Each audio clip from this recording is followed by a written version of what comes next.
tadi lebih banyak bicara mengenai kesehatan fisik, maka nanti saya akan banyak berbicara mengenai kesehatan mental yang itu tentu saja nanti ada kaitannya dengan kesehatan fisik. Saya izin share materi saya. Oke.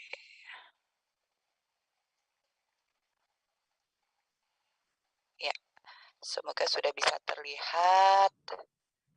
Ya, sudah terlihat Bu Ya, Novi. baik. Saya mulai jalankan.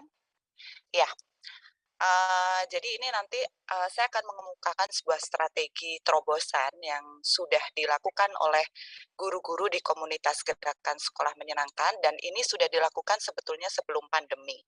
Dan ternyata setelah pandemi ini, terobosan ini menjadi sangat bermanfaat. Nah, kami namakan ini home-based learning, dan sebelum nanti saya akan menyajikan beberapa contoh-contoh praktek, penting sekali di sini seluruh pendidik atau Bapak Ibu guru sekalian memahami fundamental reason atau alasan kenapa dibalik itu. Kenapa? Karena saya ingin sekali mengatakan bahwa pandemi ini sebetulnya harus menjadi satu titik poin perubahan pendidikan Indonesia. Jadi apa yang kita lakukan nanti menciptakan sekolah yang menyenangkan itu tidak hanya kita lakukan karena situasi pandemi, tetapi bahkan setelah pandemi pun model belajar yang baru ini harus diteruskan karena ada alasan mendasar yang penting untuk kita sadari. Gitu. Dan sebelum kita masuk ke praktek-prakteknya dan memahami tentang seperti apa gitu ya pembelajaran menyenangkan di era pandemi, kita berangkat dulu dari filosofi kata sekolah. Jadi sebetulnya sekolah itu, Bapak Ibu, artinya itu adalah waktu luang atau waktu senggang. Itu dari bahasa Latin namanya skole. Nah, jadi sekolah itu adalah kegiatan anak-anak di tengah kegiatan utama mereka, menghabiskan waktu untuk melakukan kegiatan waktu senggang atau leisure time, dan ini biasanya bermain gitu ya. Jadi yang digarisbawahi di sini karena ini mengisi waktu luang, jadi harus menyenangkan gitu. Ini yang penting.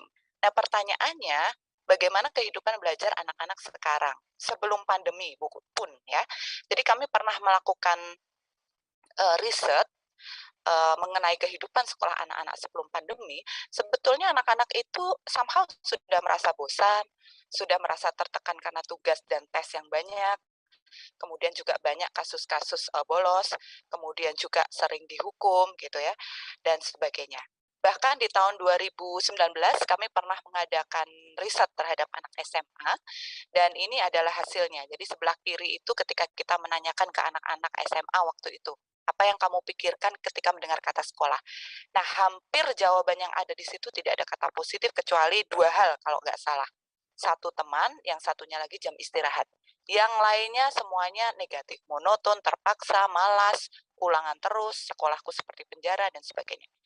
Nah, berbeda dengan persepsi anak-anak ini, yang di sebelah kanan ini adalah persepsi guru atau pendidik ketika ditanya kira-kira anak-anak akan menjawab apa ya kalau ditanya atau mendengar kata sekolah.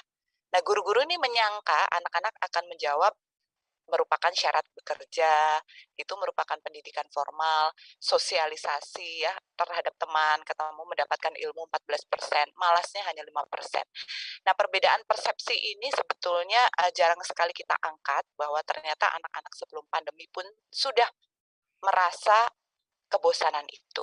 Dan ini adalah sebuah suasana yang diharapkan anak-anak. Suasana penuh kekeluargaan, banyak ruang ekspresi, penuh keterbukaan, sejuk, sepi dari kendaraan atau tenang gitu ya.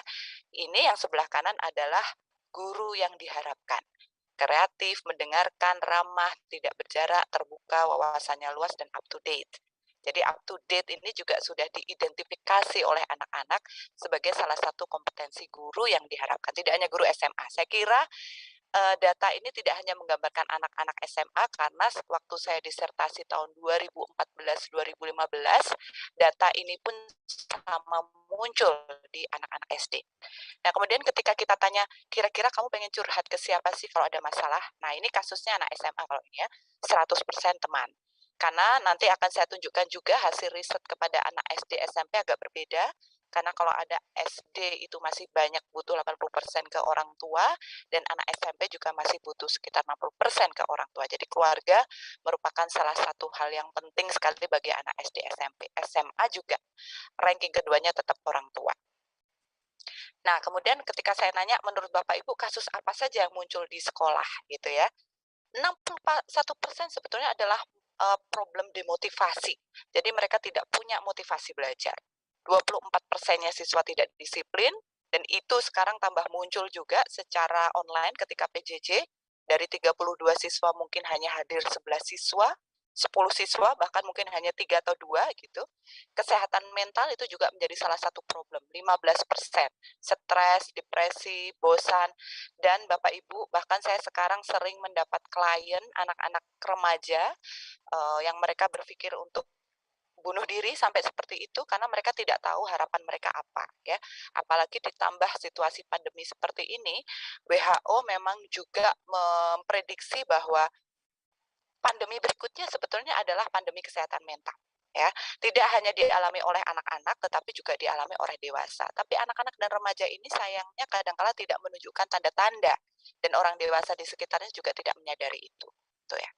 Belum lagi masalah-masalah sosial anak dan remaja yang memang ini sudah muncul banyak sekali di apa, kehidupan kita, baik sebelum pandemi. Nah, sesudah pandemi ini juga banyak sekali. Saya kemarin ke Papua, banyak keluhan dari guru-guru di sana di mana ada anak-anak yang hamil di luar nikah di bawah usia. Itu banyak sekali karena pandemi.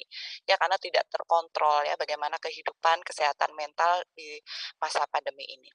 Nah, kita tengok sekarang pembelajaran di masa pandemi. Saya kira gambaran ini tidak perlu saya jelaskan satu persatu, cukup bisa menggambarkan bagaimana anak-anak cukup lelah gitu ya. Kemudian juga ada faktor kesulitan sinyal, anak-anak tidak punya teknologi, mereka ada di pedalaman, gurunya bingung bagaimana cara membuat pembelajarannya gitu ya. Bahkan bahkan sekarang ini ditambah dengan problem-problem psikologis anak yang kehilangan orang tua gitu ya, kehilangan saudara, di saat bersamaan mereka juga harus tetap mengikuti pembelajaran yang cenderung membosankan atau monoton. Ini merupakan salah satu problem-problem mental yang harus menjadi perhatian kita. Jadi di samping kesehatan fisik seperti yang tadi tetap mencuci tangan dan sebagainya, kesehatan mental ini sangat mempengaruhi sekali. Apalagi ketika memang ada beberapa anak yang terdampak paparan COVID gitu ya. Ternyata juga ada beberapa penelitian yang mengindikasi bahwa kesehatan mental itu juga nanti akan berpengaruh terhadap efek-efek COVID itu sendiri, bertambah parahnya atau bertambah buruknya COVID yang dihadapi. Nah, ini gambaran-gambaran bagaimana orang tua juga ikut pusing gitu ya, ketika mereka pembelajaran jarak jauh saat ini, karena memang kita tidak pernah menyiapkan pendidikan kita untuk apa ya, mensikapi hal yang tidak terduga ini.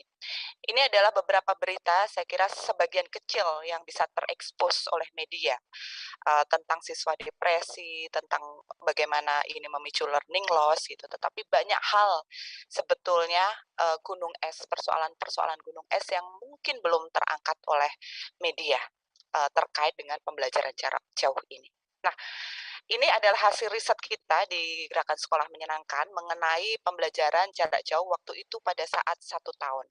Ternyata hampir lebih dari 50% siswa, ini kita meneliti 1.500 siswa dari SD sampai SMA ya, hampir lebih dari 50%, di situ kita lihat angkanya, 57% untuk anak SD, 57,1% untuk anak SMP, dan 70,6% anak SMA, itu merasakan emosi negatifnya lebih tinggi daripada emosi positifnya.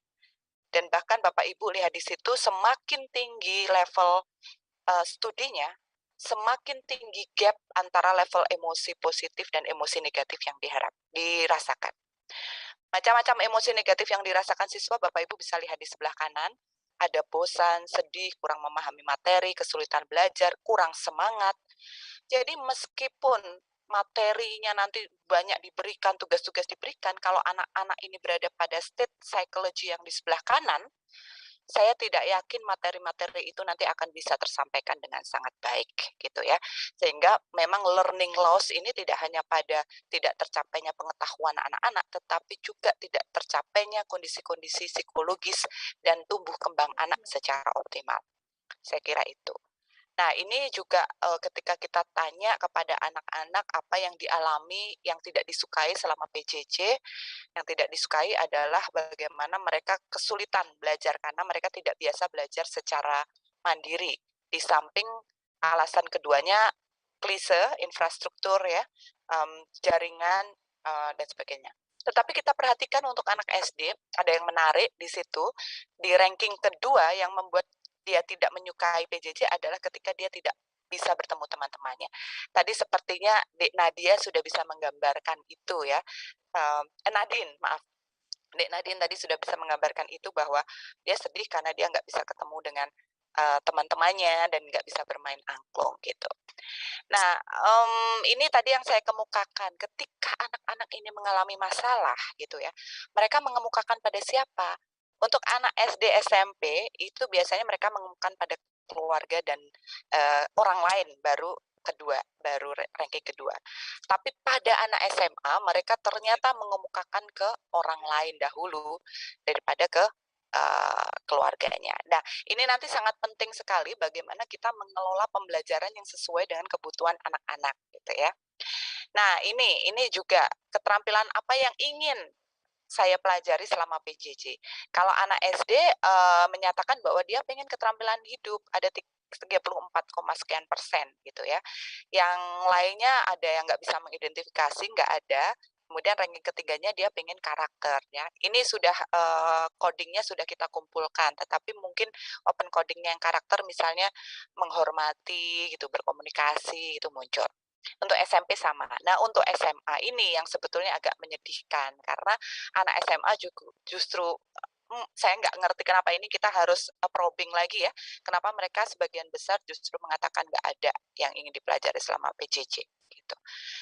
Nah, beberapa hasil penelitian termasuk penelitian dari Fatimah ini bisa mengidentifikasi dari 210 responden di jenjang SMP, SMA, dan universitas, itu anak-anak selama PJJ itu mengalami gejala kesehatan mental mayoritas dan kecemasan tinggi. Dan termasuk mahasiswa, karena saya ngajar di university dan saya menemui beberapa kasus itu. 93,40% itu memiliki kekhawatiran yang berlebihan. 84% itu tertekan dengan adanya tugas-tugas sekolah karena isinya memang cuma tugas gitu ya. 92,38% siswa mengaku tidak memiliki waktu istirahat yang cukup dan gelisah ketika waktu istirahatnya tidak tenang dan nyaman karena dia memikirkan terus tugas-tugasnya yang ada dan minim hiburan. Minim hiburan itu ya tadi tidak bertemu dengan teman-temannya. Belum lagi kita bicara mengenai tuntutan gitu ya, negara atau pemerintah ini kan selalu mengkampanyekan nilai PISA yang ingin dinaikkan. Padahal nilai PISA ini yang selalu rendah ini bisa naik ketika kita bisa menstimulasi high order thinking anak-anak.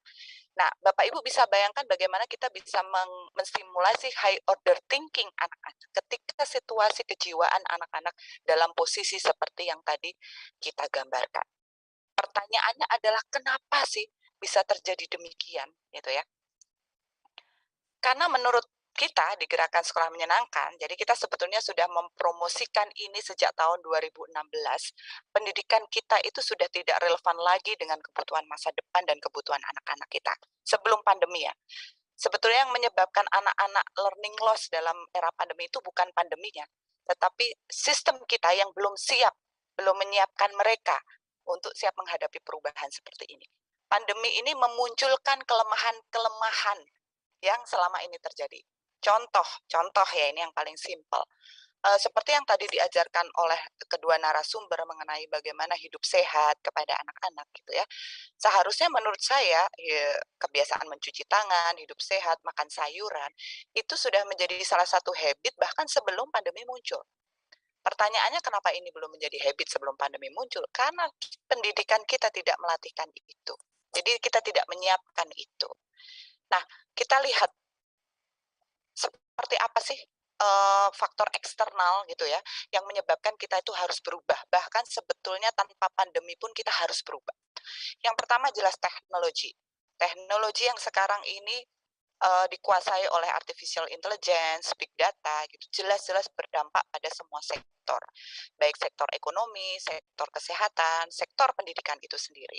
Ya, tenaga kerja itu sekarang sudah banyak pekerjaan-pekerjaan yang hilang dan nanti akan digantikan oleh pekerjaan-pekerjaan baru yang bahkan kita tidak bisa membayangkan atau belum bisa membayangkan pekerjaan seperti apa itu. Kemudian juga ada faktor sosial kultural gitu ya, perubahan demografi, profil sosial ekonomi yang akan mempengaruhi eh, apa namanya pendidikan yang akan kita kita tuju seperti apa. Kemudian juga lingkungan. Jadi sekarang ini sudah diindikasi bahwa bahan bakar kita akan habis, terjadi krisis air, kemudian perubahan iklim, global warming gitu ya. Nah, ini nih mempengaruhi sebetulnya pendidikan kita harus berubah. Pendidikan kita sekarang tidak harus fokus untuk menghasilkan orang-orang yang etik punya etika, maaf, punya etika terhadap perubahan teknologi ini dan dia bisa memberi manfaat. Kita akan bahas nanti ya. Tapi ini tadi kita hidup di era ketidakpastian. Anak-anak sekarang nggak pasti kapan kita sekolah, kapan kita ini ada ulangan atau tidak, ada ujian akhir, nggak jelas gitu. Sehingga banyak berdampak pada beberapa hal. Kita lihat di situ. Tadi sudah saya ungkapkan ada problem di ekonomi, ada problem di kesehatan, ada problem di sosial, bahkan di pangan gitu ya. Kenapa tadi saya setuju bahwa anak-anak pendidikannya justru sekarang mungkin diarahkan untuk dia bisa menanam sendiri tanaman di rumah untuk ketangguhan pangan, agar dia bisa makan makanan sayur, makanan sehat. Karena kita sekarang bisa saja mengalami krisis pangan di era pandemi ini. Sementara kalau sekolah masih hanya belajar tentang materi dan tidak mengajari tentang keterampilan hidup yang menyenangkan, maka kita akan kehilangan generasi. Nah, di luar, bahkan sebelum pandemi, mereka sudah mengubah arah pendidikan. Tidak lagi berorientasi pada akademik, tetapi berorientasi pada well-being. Well-being itu keutuhan manusia, sehat secara fisik dan mental, dan produktif bermanfaat bagi kehidupan luas. Syaratnya kita harus membangun 3 hal, pengetahuan, keterampilan, dan sikap. Nah ini, ciri-ciri anak yang well-being-nya bagus, itu adalah yang dia sehat, baik secara fisik dan mental, dia punya optimisme, dia punya bahagia, punya ketahanan diri dan adaptasi, kepercayaan diri, dan tuntas dalam mengerjakan, dan yang satu lagi adalah empati. Ini penting sekali, karena teknologi ini kalau kita gunakan tanpa etika, nanti dia akan menghasilkan robot-robot yang bentuknya manusia. Ya, kita lihat anak-anak sekarang ini sudah seperti robot, tidak punya empati. Oleh karena itu, teknologi tidak boleh kita lihat sebagai salah satu-satunya tools dalam pendidikan, tapi dia hanya salah satu media. Ya, nanti akan saya berikan contohnya. Demikian juga SDGs ini sudah mengatakan bahwa pendidikan itu harusnya bertujuan untuk pembangunan berkelanjutan. Ada 17 hal di situ yang akan kita tuju. Jadi tidak boleh semata-mata hanya untuk pemenuhan materi, konten materi, tapi untuk menyelesaikan itu semua. Kemiskinan, kelaparan, kesehatan, gender, lingkungan, gitu. Itu harus masuk di pendidikan. Gitu ya. Bapak Ibu bisa lihat di situ well-being ada di tengah. Itu harus menjadi tujuan utama pendidikan. Dan ke depan, kenapa tidak academic mandate, tidak boleh sekarang academic mandate atau pada nilai saja, karena kompetensinya bergeser pada kemampuan memecahkan masalah, penalaran, dan sosial. Ini sekarang kita mengalami masalah yang kompleks ini pandemi. Ada masalah lingkungannya, ada masalah kelaparannya, anak-anak jadi masalah psikologis karena harus ibunya isoman, bapaknya di rumah sakit, ini kan masalah. Dan itu nggak ada dalam ujian, masalah-masalah seperti itu. Nah, pertanyaannya kita siapkan nggak anak-anak ini di dalam pendidikan untuk memecahkan atau menghadapi masalah-masalah tersebut? Tidak. Kita tidak pernah menyiapkan sekolah dan pendidikan agar anak-anak siap. Nah, pertanyaannya sekolah seperti apa ya yang seharusnya sekarang ini kita adakan gitu, kita ubah. Oke. Kita harus kembali kepada founding father kita. Beliau selalu mengingatkan bahwa mendidik itu sebetulnya menuntun segala kekuatan kodrat yang ada pada anak-anak agar mereka itu bisa tumbuh sebagai manusia yang selamat, bermanfaat, dan bahagia. Itu 3 hal yang penting. Nah, pertanyaannya ketika kita menuntun kodrat manusia itu apa sih? Kodrat manusia itu? Oke, kodrat manusia ada 3. Tapi kalau kita coba angkat kembali sekilas tentang Ki Hajar, ini Ki Hajar itu sebetulnya menuntun segala kodrat. Jadi pendidikannya harus sifatnya personal ke anak-anak, tidak lagi diseragamkan, anak-anak nggak boleh objek. Kemudian kita harus seperti bertani, pendidikan itu menyemai talenta, kemudian harus dipandu dengan bermain, apalagi anak-anak ini kan bosen ya kalau hanya online, atau mereka misalnya dibiarkan saja seperti itu. Kalau dibiarkan mereka sih cenderung bermain sebenarnya. Nah, tapi gimana caranya bermain itu kemudian diberikan makna oleh guru-guru, ya. Kemudian berhamba pada anak. Nah, 3 kodrat manusia pendidikan tuh ini. Pendidikan itu tidak boleh mematikan rasa ingin tahu, tidak boleh membunuh kreativitas, dan tidak boleh menghilangkan keberagaman.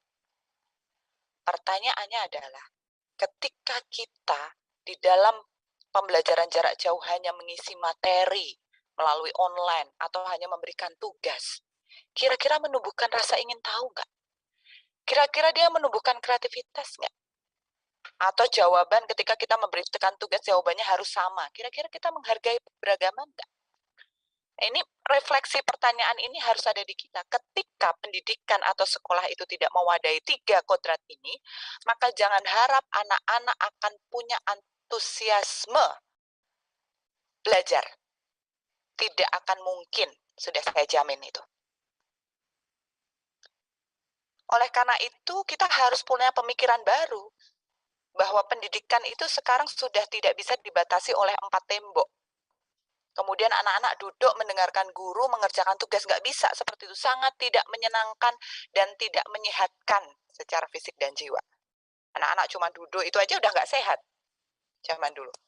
Jadi sekolah itu sekarang harus seperti tenda, fleksibel. Anak-anak bisa belajar dari mana saja, tetapi fun. Kan kalau camping itu fun ya. Kemudian dia bisa bereksplorasi dan terkoneksi dengan kehidupan nyata. Kalau dulu kan sekolah itu 4 tembok itu seolah-olah memisahkan kita, memisahkan anak-anak dengan kehidupan nyata. Nah, ini paradigma yang harus dipegang terus bahkan sesudah pandemi itu lewat. Sehingga kita harus membutuhkan ekosistem dan cara pikir baru, karena pendidikan itu tidak hanya belajar tentang fakta-fakta, tetapi pendidikan itu harus melatih manusia cara berpikir, termasuk cara berpikir menyelesaikan masalah hidup. Ini kata Albert Einstein. Nah, kenyataannya sekarang kita masih sebagai pendidik berorientasi pada ketuntasan materi. Jadi bingung kalau materinya nggak selesai seperti apa. Terus kemudian pendidikan tuh cenderung ngisi murid, ngisi materi yang itu tidak sesuai dengan kodrat. Lupa untuk melahirkan passion dan talenta. Kemudian kita sebagai pendidik juga takut melakukan hal-hal baru.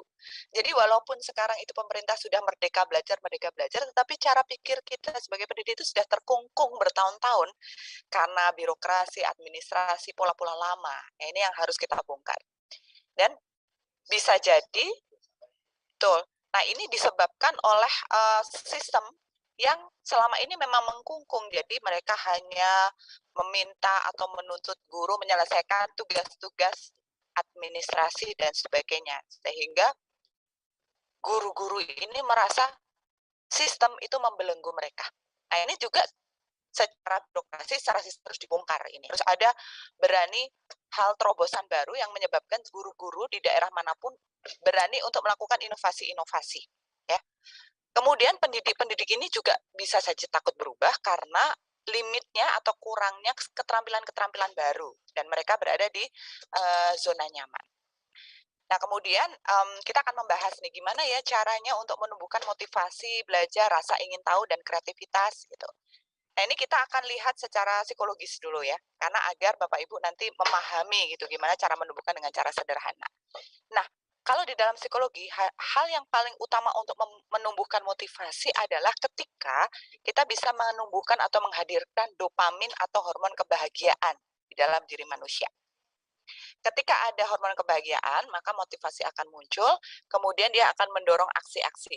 Jangan lupa ketika anak-anak melakukan aksi-aksi, itu nanti akan ada penghargaan yang kita berikan dari pendidik, dan penghargaan itu tidak harus selalu bersifat materi, tapi bisa bersifat hal-hal yang non-materi, seperti perkataan-perkataan positif, ataupun feedback terhadap hasil karya anak-anak. Nah, Bapak Ibu bisa lihat di sini bagaimana kita bertanggung jawab menciptakan hormon-hormon kebahagiaan dalam proses belajar. Jadi sebetulnya hormonnya tidak hanya dopamin, tapi ada oksitosin, serotonin, dan endorfin. Bapak Ibu bisa baca di situ. Tapi yang paling berpengaruh dalam proses belajar memang dopamin, karena memang dopamin ini mengaktifkan keinginan belajar dan keinginan menemukan hal menyenangkan, memberi motivasi untuk mengejar tujuan dan mimpi. Nah, ini di sini nanti. Jadi sekolah itu tidak boleh hanya mengisi materi-materi karena itu tidak mengandung dopamin, oksitosin, serotonin, dan endorfin. Nah, kalau anak-anak kehilangan dopamin ini, maka dia jadi malas ngumpulin tugas atau prokrastinasi. Dia memiliki kepercayaan diri yang rendah, motivasinya rendah, sulit fokus, merasa cemas, merasa nggak punya harapan, gitu ya. Sementara kalau dia punya hormon dopamin, maka dia bisa membangun harapan jangka panjang. Nah, ini beberapa yang di bawah adalah kegiatan-kegiatan yang bisa kita ciptakan dalam proses belajar untuk membangun hormon dopamin. Misalnya, anak-anak diminta untuk mengelis hariannya kegiatannya apa ya, gitu. Kemudian mengevaluasi. Kemudian anak-anak juga diminta untuk membuat rencana-rencana dia jangka panjang, kemudian dievaluasi. Diajak rutin berolahraga, diajak menulis, bermain musik, mengerjakan hal-hal yang berbau seni ya. Tadi makanya siapa adik Nadine ya? Nadine itu senang main angklung ya, karena itu ternyata memancing dopamin, kesenangan, kebahagiaan, gitu ya. Kemudian juga yang terakhir makan makanan bergizi yang tadi dikemukakan oleh Ibu Dokter yang di awal tadi. Itu ternyata mampu memancing hormon kebahagiaan anak-anak sehingga sekolah isinya harus seperti itu. Nah, yang sebelah kanan hampir sama ya, ada olahraga, berjemur. Nah, ternyata itu nanti kita masukkan di samping untuk kesehatan fisik, berjemur itu ternyata bisa menstimulasi hormon serotonin. Dia merasa berarti. Ya, jadi serotonin itu adalah bagaimana anak-anak ini dalam proses belajar itu ditumbuhkan rasa berartinya. Yang membuat anak-anak itu hilang harapan karena dia itu merasa tidak berarti dan hanya sebagai robot saja karena sehari-hari hanya mengerjakan tugas-tugas sekolah.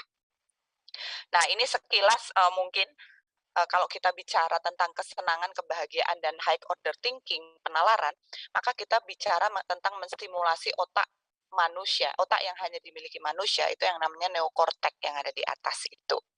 Neokorteks ini adalah otak yang bertugas untuk membuat keputusan, membangun harapan, meregulasi emosi, meregulasi perilaku ya. Jadi kalau kita bicara mengenai karakter, sebetulnya neokortek ini nanti yang akan bekerja. Jadi misalnya kita tadi akan melatih anak-anak cuci tangan. Tapi anak-anak harus tahu kenapa sih kita harus cuci tangan rajin. Nah, itu harus dibangun melalui diskusi dan menstimulasi neokortek itu tadi. Nah, permasalahannya neokortek itu hanya bisa bekerja ketika anak-anak dalam situasi bahagia atau senang. Nah, itu kuncinya masalahnya ya. Sehingga dalam belajar kita harus melibatkan atau mempertimbangkan kondisi personal anak, makanya kita akan harus lihat anak ini berada dalam kondisi keluarga seperti apa ya. Dia mengalami kesulitan seperti apa. Oh, dia baru saja kehilangan orang tuanya, kehilangan saudaranya. Oh, dia tidak punya device. Oh, dia harus bantu ibunya berjualan. Ini harus dipahami oleh guru. Kemudian juga lingkungan dan proses belajarnya seperti apa. Interaksi kita dengan sesama sesama murid itu juga harus dibangun. Ini contoh ya, anak-anak yang berada pada masa transisi, misalnya lulus SD ke SMP, SMP ke SMA saat ini merasa tidak mempunyai komunitas. Karena sejak awal mereka masuk, misalnya dari SD kelas 6 jadi SMP kelas 1 gitu ya, mereka kan belum punya teman. Setahun mereka nggak pernah ketemu temannya, mereka hanya belajar melalui gadget atau melalui Zoom, tidak pernah mengenali secara personal teman-temannya karena memang tidak dibangun situasi saling mengenal, tidak dibangunkan interaksi antar teman, tidak dibangunkan interaksi dengan orang tuanya, maka belajarnya tidak akan menyenangkan. Itu ya.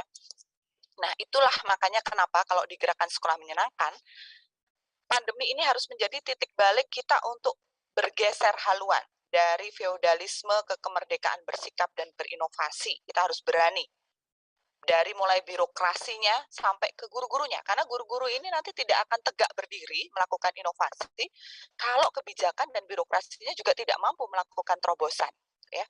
Kemudian dari standarisasi yang hanya fokus pada akreditasi, pada nilai-nilai akademik gitu, ke pengembangan individu.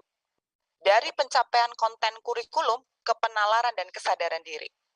Dari kompetensi kita harus berubah ke gotong royong dan kekeluargaan. Dari pengajaran konvensional yang hanya memberikan materi dan juga tugas-tugas ke sistem Among, bahwa guru itu harus punya sifat memberi teladan dan menuntun kodrat alam. Nah, ini harus ada pergeseran. Nah, kemudian pertanyaannya gimana dong caranya kita bergeser dan menciptakan sekolah menyenangkan?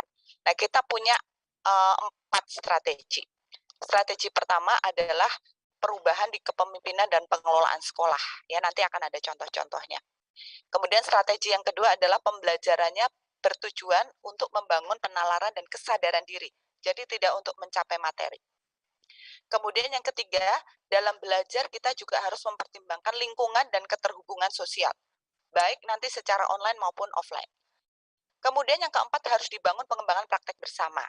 Kenapa? Karena saya kira yang harus sehat jiwa dan mentalnya tidak hanya anak-anak, tapi gurunya. Anak-anak berhak untuk memiliki guru-guru yang dia juga sehat jiwa dan sehat mental. Nah, oleh karena itu, kalau di GSM kita punya terobosan namanya home based learning. Ya, harus berani melakukan pembelajaran yang berbeda, tidak hanya terpaku pada kurikulum yang ada, KD-KD dan sebagainya. Apa itu home based learning? Home based learning itu adalah model pembelajaran yang didesain dengan memanfaatkan lingkungan terdekat siswa, yaitu rumah dan lingkungan sekitarnya, sebagai tempat dan sumber belajar siswa. Jadi kalau misalnya siswa itu berasal dari ekonomi bawah atau di pedalaman, dia tidak punya gadget atau teknologi, maka tidak masalah. Sekolah-sekolah di GSM itu kebanyakan adalah sekolah pinggiran. Nah, pinggiran itu mereka punya banyak cara untuk tetap terkoneksi dengan anak-anaknya dan belajar dari segala sumber di sekitarnya. Nah, kenapa? Karena pembelajaran itu bisa dilakukan di rumah dan di lingkungannya. Kemudian aktivitas belajarnya juga menggunakan konteks lingkungan tempat tinggal, ya. Jadi kalau ada anak-anak yang senangnya itu main layang-layang, menurut di kita di Gerakan Sekolah Menyenangkan, main layang-layang itu dia bisa belajar matematika. Dia bisa belajar keterampilan hidup karena mengenal angin. Dia bisa olahraga karena dia lari, menjalankan apa layang-layangnya. Jadi ketika dia bermain layang-layang itu bukan hanya bermain tetapi ditarik ke pembelajaran. Dan itu sudah belajar. Anak-anak Papua ketika mereka harus membantu orang tuanya di laut, mereka hanya bisa masuk sekolah itu setelah jam 9, jam 10, ya jangan mereka dipaksa untuk masuk online jam 7, biarkan mereka membantu orang tuanya di kapal, kemudian guru bisa saja berdialog dengan beberapa anak di kapal itu, tentu saja dengan prokes yang baik, dijadwal beberapa anak, kemudian diskusi mengenai pengalaman dia tadi membantu orang tuanya memancing ikan. Bisa dikaitkan dengan tema-tema yang ada di pembelajarannya. Sebetulnya itu waktunya sangat fleksibel, melibatkan keluarga, jadi orang tua keluarga tidak merasa menjadi objek dan stres, tetapi justru bekerja sama dan berkolaborasi dengan keluarga. Bentuknya rata-rata berupa proyek, menggunakan berbagai media dan sumber, teknologi hanya salah satu saja, bisa menggunakan apa saja. Siswa difasilitasi untuk belajar mandiri, tidak selalu dengan guru. Jadi masuk Zoom-nya atau ketemu gurunya nggak harus setiap hari, karena mereka lebih banyak mengeksplor dengan lingkungan yang ada, sumber belajar yang ada. Bentuknya berbeda-beda namun tetap berbasis K13. Nah, HBL ini sebetulnya kita create berdasarkan 3 teori dasar. Yang pertama teorinya Ki Hajar, karena dia berdasarkan kodrat dan orientasi pada anak. Tujuannya untuk membangun karakter. Dan di situ juga ada trisentra pendidikan. Kita harus disiplin dengan untuk melibatkan keluarga dan masyarakat. Kemudian juga kita pakai konstruktivismenya Vygotsky, bahwa proses mental atau pengetahuan itu sebetulnya dibangun dari interaksi sosial, dari diskusi. Jadi bukan dari satu arah guru ke siswa, tapi dari diskusi antara guru ke siswa dan siswa ke siswa, siswa ke orang tua, dan seperti itu. Maka metodenya biasanya menggunakan project based, problem based, gitu, service based, macam-macam ya. Ini agar muncul keterampilan-keterampilan dasar di abad ke depan, seperti komunikasi, kolaborasi, kreativitas, critical thinking, dan sebagainya. Lalu kemudian, karena kita memang mengharapkan anak-anak itu bisa menjadi pembelajar mandiri, maka kita menggunakan teori self-regulated learning, ya, bahwa anak-anak itu di dalam proses belajar itu tidak hanya kita fokus pada materinya, tetapi kita fokus bagaimana anak-anak punya metakognisi, belajar cara belajar. Dia tahu bagaimana cara dia merefleksi. Dia tahu model belajar apa yang sesuai sama dia. Justru itu sebetulnya yang dikenalkan kepada anak-anak di era seperti ini, agar terbangun motivasi dan kemandirian belajar, ya.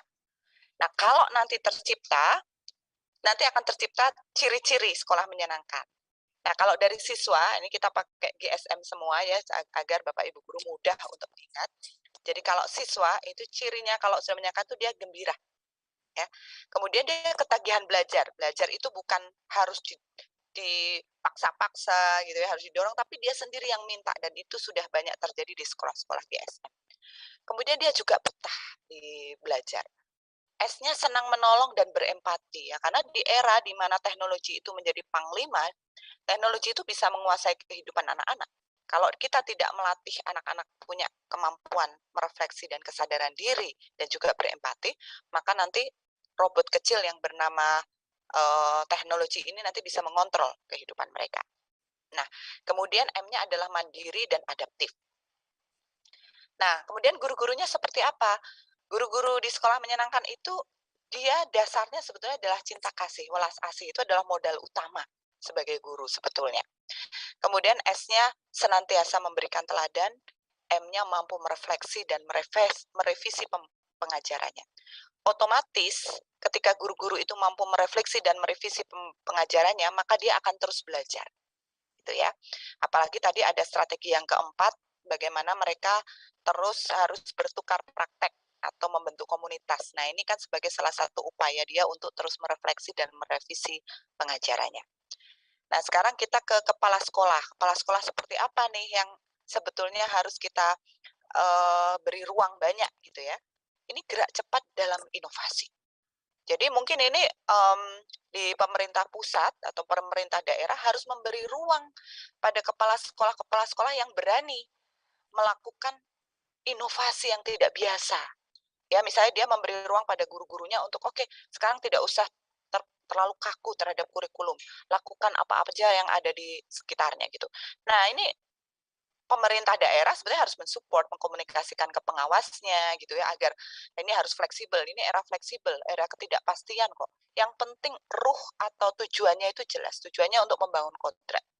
Jangan karena administrasi kemudian kemerdekaan itu dikalahkan. Otonomi atau kemandirian kepala sekolah dan guru-guru melakukan inovasi itu dihilangkan hanya atas nama administrasi. Nah, ini yang penting. Kemudian S-nya adalah siap, antisipatif, dan adaptif, M-nya mengayomi.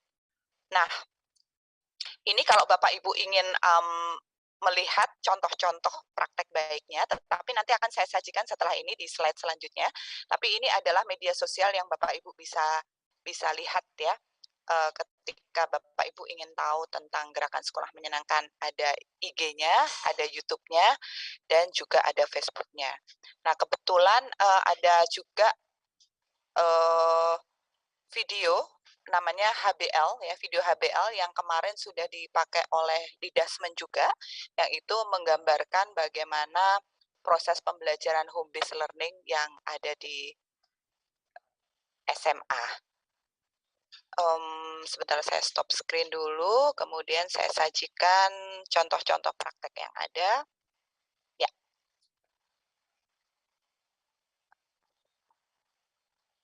Nah, ini baik. Nah, ini saya berikan contohnya yang jenjang SD, karena ini kebanyakan dari SD ya. Nah, ini kita mulai dari kepemimpinan dan pengelolaan sekolah.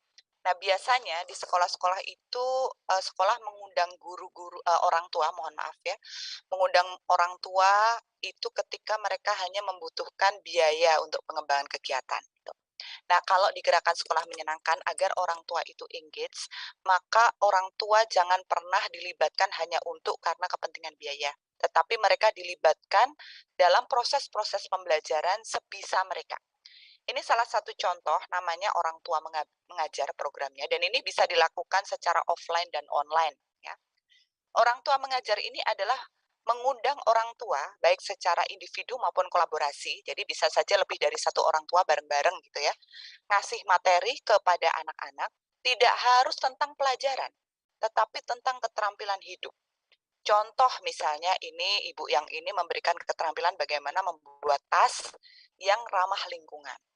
Kemudian juga ada ibu yang mengajarkan atau bapak-bapak yang mengajarkan bagaimana kita menanam sayuran di sekolah. Jadi kalau sekolah-sekolah GSM itu biasanya banyak sayurannya. Karena biar mereka punya kepedulian terhadap lingkungan gitu ya. Dan itu diajarkan oleh orang tua yang memang paham bagaimana menanam dengan baik. Ada orang tua yang mengajarkan cara memasak jamu ya atau rempah-rempah yang benar. Ini sangat penting sekali di era pandemi seperti sekarang ini. Anak-anak jadi punya keterampilan bikin rempah-rempah sendiri, nggak tergantung dari orang tuanya. Tapi itu diajarkan oleh orang tuanya sendiri melalui orang tua mengajar. Nah, ini salah satu cara bagaimana kepala sekolah melakukan inovasi, melibatkan orang tua dan komunitas sekitarnya untuk masuk ke kelas gitu ya. Jadi isinya bukan hanya tentang pembelajaran. Tapi kalau itu mau dikaitkan dengan pembelajaran atau tema tertentu kan sangat bisa ya. Kemudian strategi kedua, pembelajarannya harus berbasis penalaran dan kesadaran diri. Seperti apa contohnya? Nah, ini contoh kegiatan yang biasa kita lakukan. Namanya adalah pagi berbagi. Apa itu pagi berbagi?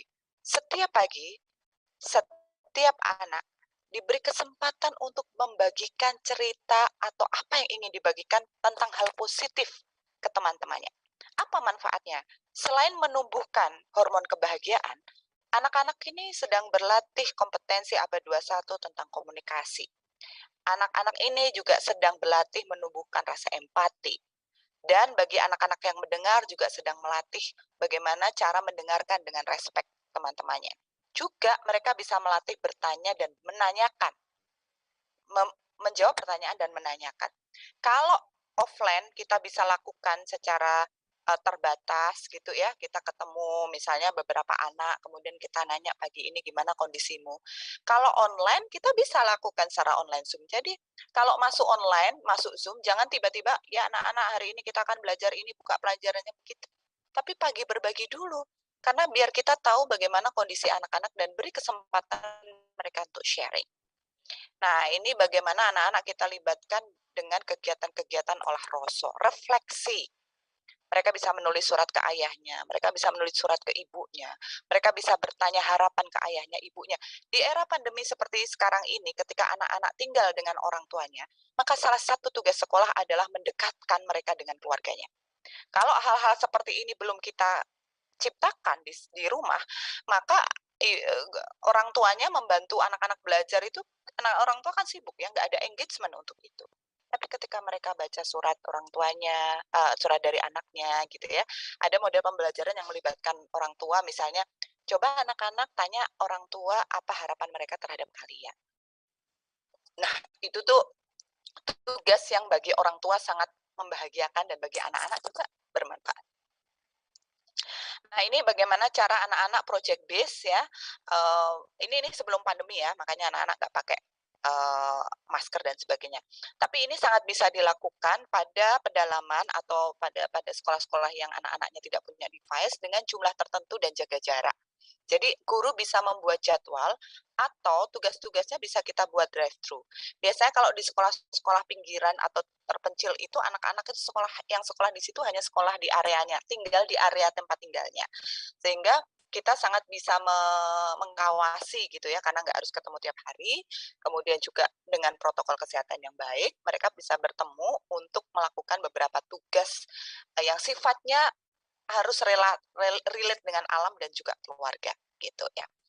Nah, ini adalah beberapa bentuk pembiasaan hal-hal positif ya, kata-kata positif, saling memberi harapan yang bisa kita bangun baik secara offline maupun online. Ini project base ya, bagaimana anak-anak bisa sekolah, bisa belajar melalui mengamati sekitarnya. Jadi ketika pandemi seperti sekarang ini, anak-anak sebetulnya sebagian besar berada di rumah dan dia bisa kita ajak untuk mengamati apa yang terjadi di sekitarnya. Oh, ternyata sekarang kok banyak sekali di tempat dia ada sampah ya yang menggunung. Nah, kemudian dia bisa lontarkan di kelas, lalu itu bisa dijadikan proyek, baik proyek personal maupun proyek kelompok untuk diselesaikan ya. Jadi pada intinya sebetulnya pembelajaran di era pandemi ini hanya harus banyak dialog dan bereksperimen dengan sekitarnya.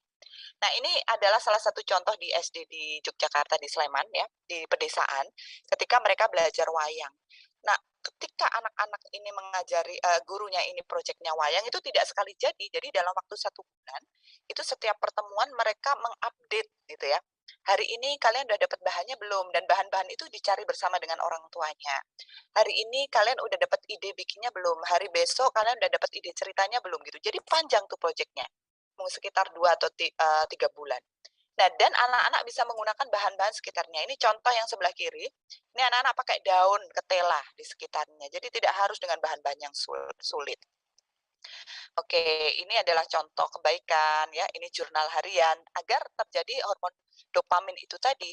Nah, jangan lupa membuat kesepakatan agar anak-anak merasa di-include-kan, dilibatkan secara positif dan dia bisa membangun perilaku positif selama pembelajaran.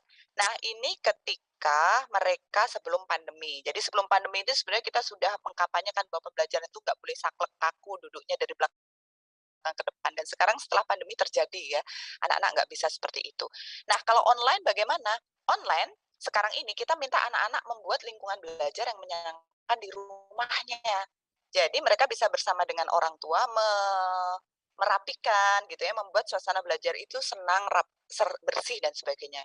Di situ ditempel harapannya, harapan orang tuanya, kesepakatannya dan sebagainya. Jadi kelasnya pindah.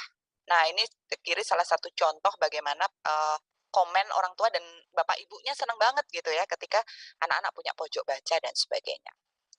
Nah, ini beberapa contoh termasuk emosi anak-anak yang perlu kita tanyakan setiap pagi. Jadi kalau ini kita punya seperti ini karena sebelum pandemi, tapi pada saat pandemi Bapak Ibu bisa pakai tanda-tanda emoticon gitu yang dibuat oleh anak-anak sendiri dan itu kita tanya pagi-pagi di Zoom, coba perlihatkan emoticon kalian hari ini perasaannya apa gitu. Kemudian mereka perlihatkan.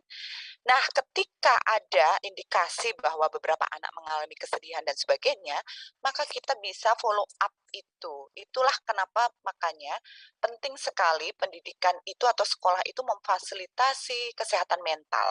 Guru-guru jadi bisa tahu mana anak-anak yang sedang mengalami gangguan mental, mana anak-anak yang fine-fine saja. Nah, itu yang harus dipertimbangkan di era seperti ini. Ini juga penting bagaimana anak-anak mengenal potensi diri ya, hobinya apa, cita-citanya apa, strateginya apa untuk meningkatkan keterampilan tertentu gitu. Nah, ini saya percepat. Kegiatan-kegiatan sosial saya kira anak-anak sangat bisa dilibatkan. Kegiatan rumah apalagi ya, apalagi yang terkait dengan kesehatan. Itulah sebetulnya yang penting diajarkan. Tanpa ada pandemi pun sebetulnya hal-hal ini harusnya sudah diajarkan. Makanya kenapa saya bilang kalau sekolah GSM ketika pandemi pembelajaran seperti sekarang ini, mereka happy-happy aja karena memang sudah terbiasa dengan kegiatan-kegiatan pembelajaran seperti ini. Nah, yang terakhir Bapak Ibu, jangan lupa anak-anak guru-guru mohon maaf untuk juga agar kesehatan mentalnya terbentuk untuk menukarkan proses pembelajarannya. Kalau sekolah-sekolah ikut komunitas GSM, kita punya namanya cross teaching, jadi pertukaran guru. Pertukaran gurunya tidak harus dari SD ke SD, tidak harus juga dari daerah yang sama, tapi dia bisa dari SMA ke SD, guru SD-nya ke SMP, kemudian juga dari Sleman ke Bali, Bali ke Sumatera, itu terjadi pertukaran guru seperti itu dan anak-anak seneng banget karena mereka bisa nemu bintang tamu katanya gitu ya. Nah, ini juga di samping itu guru-guru juga harus selalu punya proses pertukaran mengajar. Karena penting sekali guru-guru ini juga membangun kebahagiaan. Nah, ini saya berikan contoh cepat saja yang SMP ya. Bapak Ibu jadi bisa membayangkanlah proses pembelajarannya seperti apa selama pandemi ini. Nah, ini kayak gini. Ini praktek bersamanya juga ada. Ini yang jenjang SMA, kalau ada sekolah SMA. SMK juga kebetulan kalau SMK kita kerjasama dengan Ditjen Vokasi. Jadi hampir seluruh SMK di Indonesia sekarang sudah pakai gerakan sekolah menyenangkan. Proses pembelajarannya juga sudah berubah. Ini SMA 1 Sleman yang dipakai videonya ini. Jadi selama pandemi ini justru mereka produktif menghasilkan produk-produk. Ya, kalau di SD ada salah satu guru juga yang apa sih punya project misalnya bikin lele dan kangkung di satu ember itu anak-anak SD juga udah punya produktivitas bikin itu dan mereka senang gitu ya banyak-banyak project.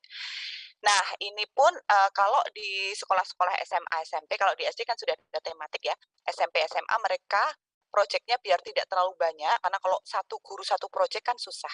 Mereka kemudian bekerja sama dan berkolaborasi. Jadi satu proyek itu bisa kolaborasi antar mapel. Nah, jadi ini kalau di sekolah GSM sudah terbentuk seperti ini. Nah, ini. Jadi mereka pembelajarannya tidak hanya mendengarkan guru, karena nggak bahagia. Ini komen-komen anak-anaknya ini. Ketika project base-nya itu mereka harus pergi ke pabrik tempe. Dan kemudian mereka belajar kimia, belajar bahasa Inggris dari kasus tempe itu, mereka bisa belajar banyak hal. Ini komen-komen mereka. Ini ya. Nah, Bapak Ibu bisa lihat bagaimana cara menciptakan. Nah, jangan lupa juga Bapak Ibu, kita memberikan penghargaan kepada anak-anak bukan karena mereka juara atau mereka bagus nilainya, tapi karena mereka melakukan hal-hal sederhana yang mereka lakukan. Jadi seperti hari ini ada guru SMK yang memberikan penghargaan kepada salah satu anak karena anak tersebut rajin berdiskusi tentang kopi gitu. Dia kasih penghargaan. Jadi setiap anak berhak, biasanya kalau di GSM namanya piagam kebaikan, diberikan setiap hari Senin, diberikan satu anak satu gitu giliran, dan itu ternyata juga membuat orang tua bahagia. Orang tua pun juga kadangkala sempat kebagian nih piagam kebaikan dari gurunya juga, karena memang orang tua sudah membantu anak-anak proses belajar di rumah. Jadi sebetulnya prakteknya akan banyak, Bapak Ibu bisa lihat yang lengkapnya di IG atau di Facebooknya GSM atau di YouTube-nya GSM. Nah, ini beberapa contoh anak, kalau ini SMK ya, sudah menghasilkan produk-produk bahkan pada saat pandemi. Ini refleksinya anak-anak yang sangat bahagia banget. Jadi di kita biasanya ada social emotional learning yang mengajarkan anak-anak. Jadi kalau ada satu kejadian, biasanya kita nanya apa yang kamu pikirkan, apa yang kamu rasakan, apa yang ingin kamu lakukan. Nah, itu sebetulnya membantu anak-anak untuk berdialog. Ini ya, anak-anak ketika ditanya, keterampilan apa tadi yang kamu pelajari dalam mapel PKK? PKK itu kewirausahaan. Disiplin, berdagang, kedisiplinan. Di situ soft skill-nya yang muncul.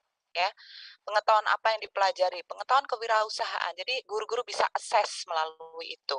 Apa yang kamu pikirkan tentang challenge 5R? 5R itu yang tentang bersih-bersih kamar. Menjadi lebih bisa menjaga 5R, memikirkan cara untuk mengembangkan 5R, tempat belajar menjadi bersih. Nah, hal-hal seperti ini yang harus kita bangun banyak, refleksi dari anak-anak terhadap pembelajaran yang mereka lakukan. Terjadinya dialog dan interaksi inilah yang akan membantu anak-anak merasa bahagia dan senang ketika belajar. Ini salah satu contoh yang dibuat oleh, ini kepala sekolahnya loh yang melakukan ini ya, dia melempar satu kasus tentang sampah di sebuah daerah dekat sekolahnya, kemudian dia bertanya ke anak-anak, halo anak-anak hebat, menurut kalian apa yang kalian lihat, apa yang kalian rasakan dan lakukan. Dan di sini ternyata anak-anak langsung bisa menemukan bahwa, oh itu sampahnya numpuk ya, saya jadi yang saya rasakan itu jadi merusak keindahan, yang ingin saya lakukan gotong royong. Nah setelah itu memang ada gotong royong beneran gitu. Nah jadi Bapak Ibu bisa lihat di sini ya. Nanti Bapak Ibu bisa lihat sendiri di medsos kita yang banyak. Baik, saya kira itu dari saya, tapi sebelum saya tutup, saya ingin mengungkap satu quote yang paling penting dan nanti kita bisa diskusi setelah itu, bahwa wajah anak-anak kita itu bisa dilihat dari kelas-kelas. Kalau kita ingin melihat bangsa kita ini bahagia, tegar, bisa menyelesaikan persoalan, maka kita harus melalui dan memulai itu dari kelas-kelas yang kita miliki. Terima kasih. Selamat siang. Assalamualaikum warahmatullahi wabarakatuh.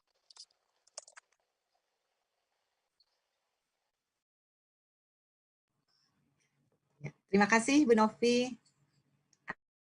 Waalaikumsalam warahmatullahi wabarakatuh. Terima kasih Bu Novi, yang seperti tadi kita dengarkan ya, sangat manfaat sekali. Sedikit yang bisa saya simpulkan bahwa dampak negatif dari pandemi seperti yang tadi Bu Novi sebutkan ya, secara psikologis tentu menjadi problem-problem kita berikutnya. Kita tentu sangat khawatir ya akan datangnya pandemi mental gitu. Maka dari materi yang sudah disampaikan Bu Novi ya, kami juga sudah mengirim di chat YouTube ya, sahabat SD, bisa menjadi motivasi kita dalam menyikapi. Semoga emosi positif bisa lebih tinggi daripada emosi negatif yang terjadi pada anak-anak. Persoalan mentalisme siswa dan guru yang dihadapi pada saat ini ya, memang itu salah satu kendala dari penerapan Merdeka Belajar, program andalan Mas Menteri Kemendikbudristek dengan tujuan agar peserta didik bahagia dalam menempuh pendidikan. Konsep Merdeka Belajar itu paling tepat digunakan sebagai filosofi perubahan dari metode pembelajaran yang terjadi selama ini, karena Merdeka Belajar terdapat intinya anak-anak merdeka, bahagia, bisa belajar di mana aja, di ruang kelas, di luar kelas, dan sebagainya. Itu aja yang bisa saya simpulkan. Baiklah sahabat sekolah dasar, kita akan satu lagi narasumber, yaitu Ibu Ima Hoirijah, SPD.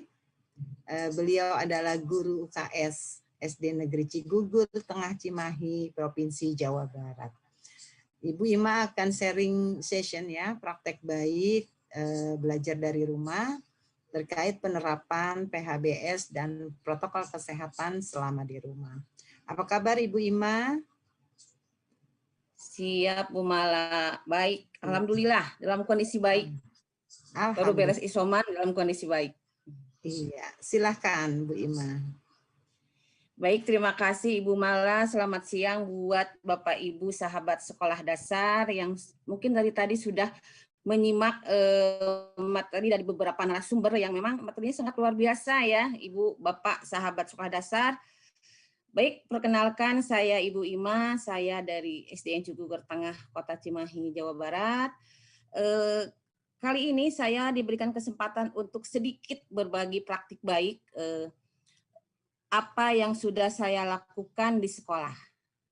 Izin saya share screen dulu ya, Ibu Bapak, Bu Mala. Ya, silakan.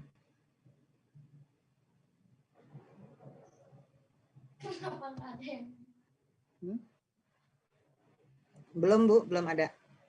Iya, bentar Bu.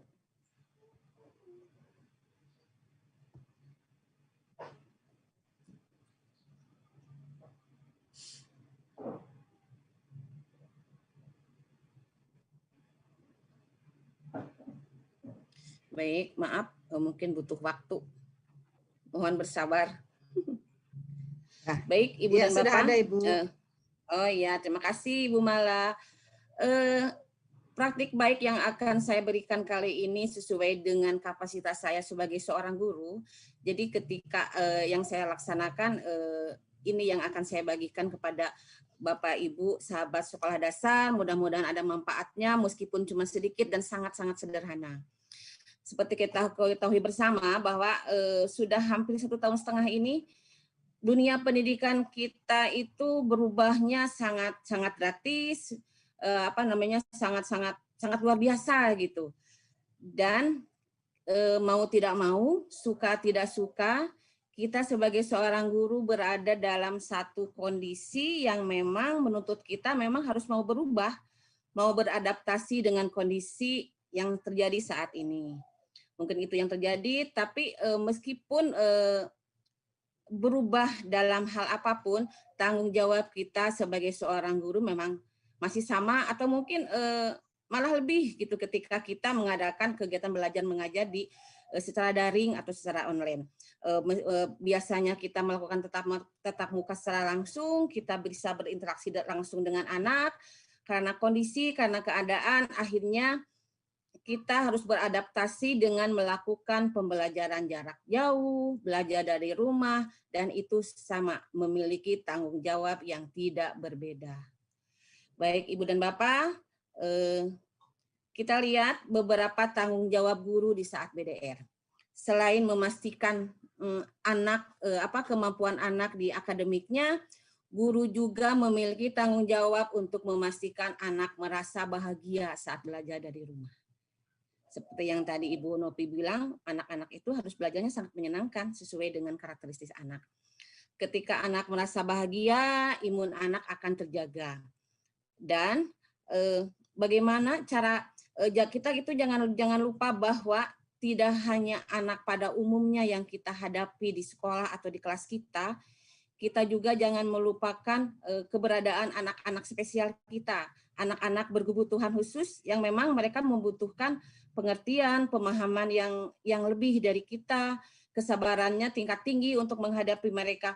Bahkan sampai sekarang pun mereka itu tidak mengerti kenapa mereka tidak bisa belajar di sekolah, kenapa mereka tidak bisa bertemu dengan temannya, kenapa mereka tidak bisa bertemu dengan gurunya, karena dalam pikiran mereka kalau belajar harus ada teman, harus ada guru. Itu sampai sekarang juga mereka belum mengerti. Dan itu membutuhkan beberapa cara atau trik ketika mengajarkan anak-anak spesial di sekolah kita, di kelas kita, atau bahkan mungkin ada juga di sekolah ibu dan bapak sahabat sekolah dasar semua. Dan bagaimana kita memastikan anak tetap terjaga kesehatannya ketika mereka belajar dari rumah? Salah satu ikhtiar yang saya lakukan adalah memberi materi pembiasaan 3M. Di pemberian materi ini juga guru harus mencari pendekatan yang memang menyenangkan untuk anak. Berikut ini ada beberapa kegiatan pembelajaran 3M yang sudah saya laksanakan di sekolah saya di SDN Cikugur Tengah. Karena SDN Cikugur Tengah itu masih melakukan KBM-nya masih 6 hari ya Ibu dan Bapak. Jadi kita sepakat 5 hari itu untuk pelajaran-pelajaran yang lainnya, tema dan sebagainya. Dan kita sepakati di hari Sabtu khusus melakukan materi pembiasaan hidup berperilaku hidup sehat, materi-materi 3M, dan penyesuaian materi 3M ini tetap disesuaikan dengan karakteristik anak. Karena saya rasa dunia anak itu adalah dunia bermain. Jadi ketika kita mengawali materi 3M ini untuk anak-anak, jadi kalau saya membuat mainan, beberapa boneka yang saya buat, contohnya misalnya seperti ini. Jadi ini adalah boneka-boneka yang saya buat, boneka-boneka superhero yang saya jelaskan kepada anak-anak, yang saya kenalkan kepada anak-anak di sekolah saya, bahwa selama pembiasaan 3M ini, anak-anak akan ditemani oleh beberapa teman barunya, yaitu beberapa boneka yang sudah saya buat, nanti yang saya rancang untuk, jadi saya ajak anak-anak untuk bermain, untuk bercerita, untuk untuk mengenal lebih jauh bagaimana pembiasaan 3M ini melalui mainan, melalui boneka. Dan selain itu juga kami menggunakan beberapa jingle lagu untuk menyampaikan materi 3M ini. Kenapa harus melalui lagu? Karena saya kira kalau anak-anak itu lebih cepat hafal ya kalau lagu gitu.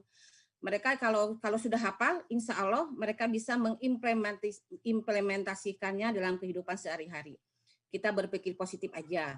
Kemudian selain itu juga saya membuat beberapa video sederhana tentang materi 3M yang dengan penggunaan bahasanya yang mudah dipahami oleh anak, jadi tidak bertele-tele, tidak menjelimet, karena anak-anak kadang-kadang merasa tidak minat gitu kalau mau bacaannya yang panjang-panjang. Jadi kita kemas videonya itu dengan penggunaan bahasa yang mudah dimengerti dan bahasa yang sangat sederhana, penggunaan bahasa anak-anak. Yang penting anak menumbuhkan minat dulu untuk anak sehingga mereka mau mendengarkan materi yang akan kita berikan, khususnya untuk materi 3M ini di setiap hari Sabtu.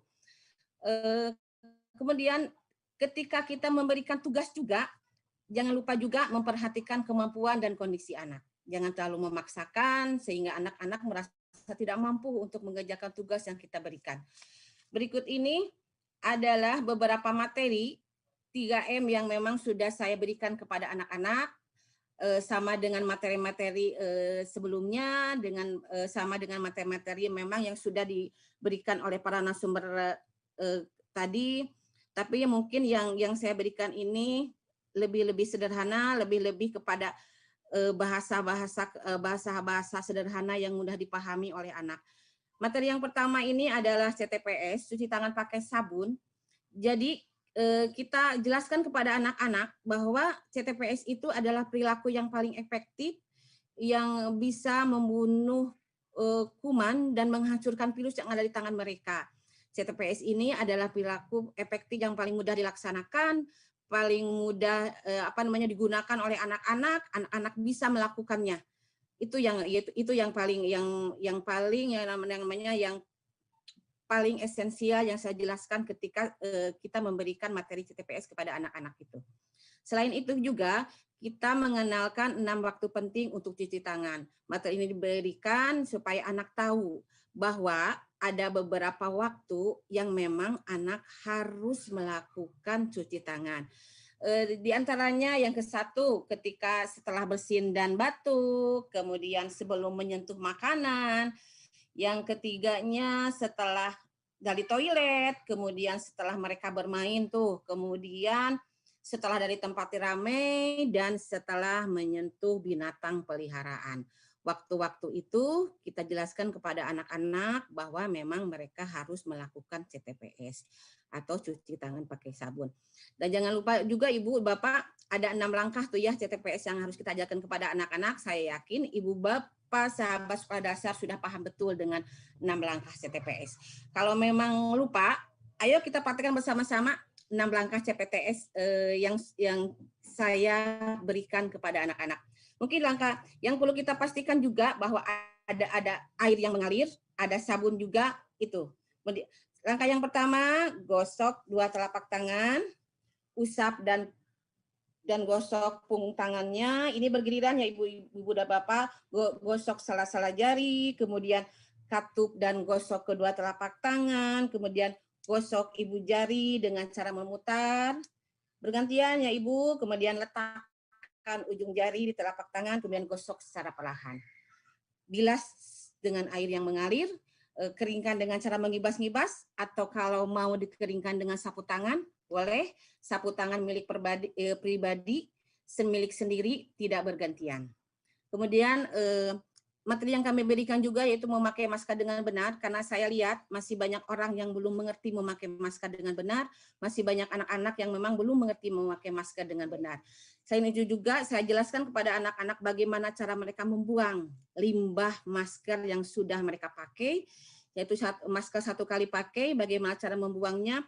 Ini untuk menghindari tindakan yang tidak bertanggung jawab dari orang-orang yang memang memanfaatkan situasi ini dengan cara menjual kembali masker-masker yang sudah dibuang. Itu sangat-sangat berbahaya. Jadi saya jelaskan kepada anak-anak bagaimana cara membuang masker sekali pakai, yaitu dengan cara ketika sudah dipakai semprot dengan disinfektan, kemudian gunting lalu buang ke tempat sampah. Itu adalah salah satu tindakan yang memang harus diperhatikan. Kemudian materi yang lainnya adalah materi menjaga jarak. Di materi ini saya tugaskan kepada salah satu dokter kecil di SD Cikuku Tengah, yaitu Nadine. Ketika itu Nadine menjelaskan bagaimana cara menjaga jarak kepada teman-temannya melalui share video dan di-sharekan ke WA group, dan itu dampaknya sangat luar biasa. Jadi teman-temannya yang lain merasa termotivasi untuk mengikuti jejak Nadine. Jadi mereka berusaha untuk percaya diri mengerjakan tugasnya karena mereka merasa tergali kreativitasnya. Kemudian setelah kita memberikan materi 3M ini bagaimana sih kita memastikan bahwa anak-anak kita sudah melakukan pembiasaan 3M? Karena kan mereka di rumah, kita di rumah juga. Jadi bagaimana cara memastikannya, baik Ibu dan Bapak sahabat sekolah dasar, karena saya sekolah kami itu sekolah dampingan dari SNV, jadi kami memberikan diary yang harus diisi oleh setiap anak dengan dampingan orang tua. Diary ini berisi catatan harian ketika anak melakukan pembiasaan 3M selama 21 hari. Kenapa harus 21 hari? Karena menurut penelitian ini kalau seseorang melakukan pembiasaan selama 21 hari tidak ada jeda atau tidak berhenti, insya Allah ini akan jadi kebiasaan. Jadi pembiasaan 3M menuju kebiasaan sehat, pola hidup sehat, itu yang akan menolong mereka menjaga kesehatan dirinya sendiri. Kemudian anak-anak juga diberikan tugas untuk melaporkan kemajuan dirinya ini kepada wali kelas masing-masing minimal 1 minggu sekali.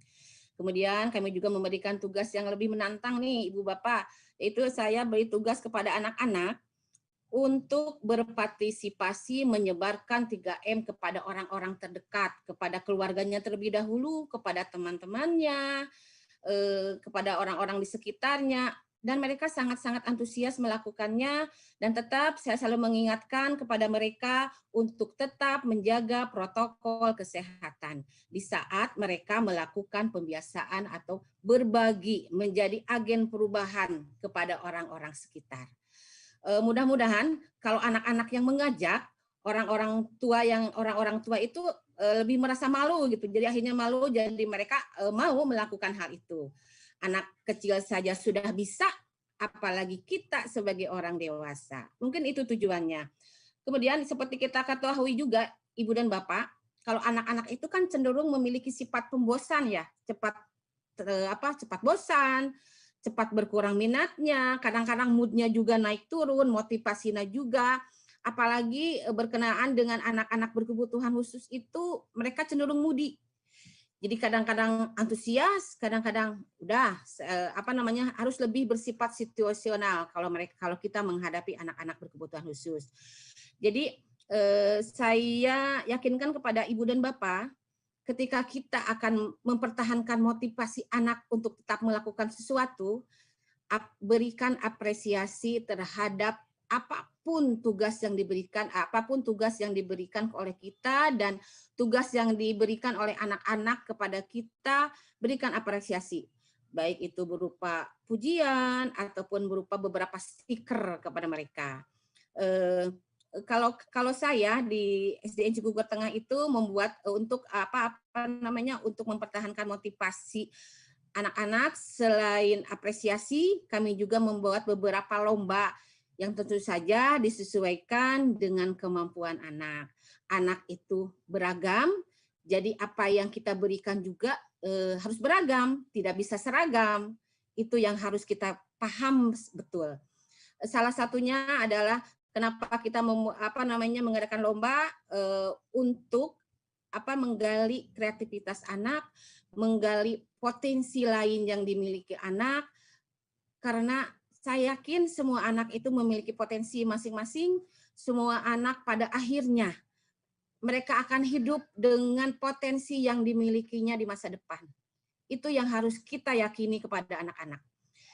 Kemudian materinya lomba misalnya lomba mewarnai untuk anak-anak kelas rendah, lomba menggambar untuk anak-anak kelas tinggi, itu materinya tentang tema pahlawan yang saya kenalkan di awal ketika memberikan materi kepada anak-anak. Kemudian ada lomba video TikTok CTPS juga. Kenapa harus TikTok? Karena saya melihat TikTok itu adalah salah satu hal yang digemari oleh anak-anak saat ini. Jadi kalau kita meminta anak melakukan sesuatu yang mereka gemari, mereka akan merasa antusias, mereka akan merasa sangat senang, dan hasilnya pasti akan memuaskan. Jadi namanya kalau kita memberikan apa-apa yang mereka sukai, kita kembangkan minat anak terlebih dahulu, mereka akan lebih cepat memahami apa yang akan kita berikan. Kemudian selain itu juga kita mengadakan lomba video membacakan ikrar, ada juga lomba poster 3M, dan di lomba poster 3M ini ada salah satu anak-anak yang berhasil dan saya ikut sertakan di lomba poster tingkat Kota Cimahi di hari ulang tahun Kota Cimahi, dan alhamdulillah dia mendapat juara 1 dan mendapat hadiah, mendapat apresiasi sebuah piala dan sepeda. Itu adalah salah satu keberhasilan meskipun anak-anak kami belajar di rumah, anak-anak kami juga bisa berkreasi, anak-anak kami juga bisa berprestasi. Izin saya menampilkan beberapa dokumentasi kegiatan yang sudah saya laksanakan di sekolah saya. Ini adalah dokumentasi kegiatan 3M yang sudah saya laksanakan. Mungkin sudah terlihat. Kemudian ini adalah beberapa hasil dari anak ketika mengikuti lomba yang kami lakukan. Kemudian ini ada beberapa lomba yang kami lakukan juga. Dan ini adalah poster yang menjadi juara 1 di tingkat Kota Cimahi. dan alhamdulillah diberikan hadiah sepeda oleh SNV dan oleh Bapak PLT Wali Kota Cimahi. Buat saya merupakan prestasi yang sangat-sangat luar biasa buat sekolah kami, buat anak-anak kami, dan yang paling membahagiakan bahwa anak-anak kami untuk saat ini merasa senang, merasa bahagia, melaksanakan pembiasaan 3M, meskipun sudah 21 hari sudah berlalu, tapi antusias mereka masih sangat terlihat dengan tetap mengirimkan diary mereka ketika melakukan pembiasaan 3M. Mungkin itu sedikit praktik baik yang sudah saya laksanakan di sekolah. Saya yakin Bapak dan Ibu guru sahabat sekolah dasar lebih keren, lebih mantap, lebih banyak kreativitasnya. Karena itu saya mohon maaf bila ada kekurangan. Hatur nuhun. Wassalamualaikum warahmatullahi wabarakatuh. Waalaikumsalam warahmatullahi wabarakatuh. Terima kasih Bu Ima atas yang sangat memotivasi sekali ya. Bagaimana kita saling memberi apresiasi di masa pandemi itu pastinya sangat baik, juga mengajak anak-anak dengan hal yang disukai ya, seperti TikTok dan sebagainya. Baiklah sahabat sekolah dasar, 5 narasumber sudah memaparkan materinya, maka kita sekarang kepada sesi diskusi tanya jawab ya. Jadi setiap narasumber sudah kami pilihkan 3 pertanyaan yang kita ambil dari kolom chat YouTube dan saya bacakan sekaligus 3 ya, langsung dijawab oleh narasumbernya. Kebetulan ini saya lihat ada 3 pertanyaan yang ditujukan untuk Pak Rigil. Pak Rigil masih hadir ya, Pak Rigil? Iya Bu, masih Bu.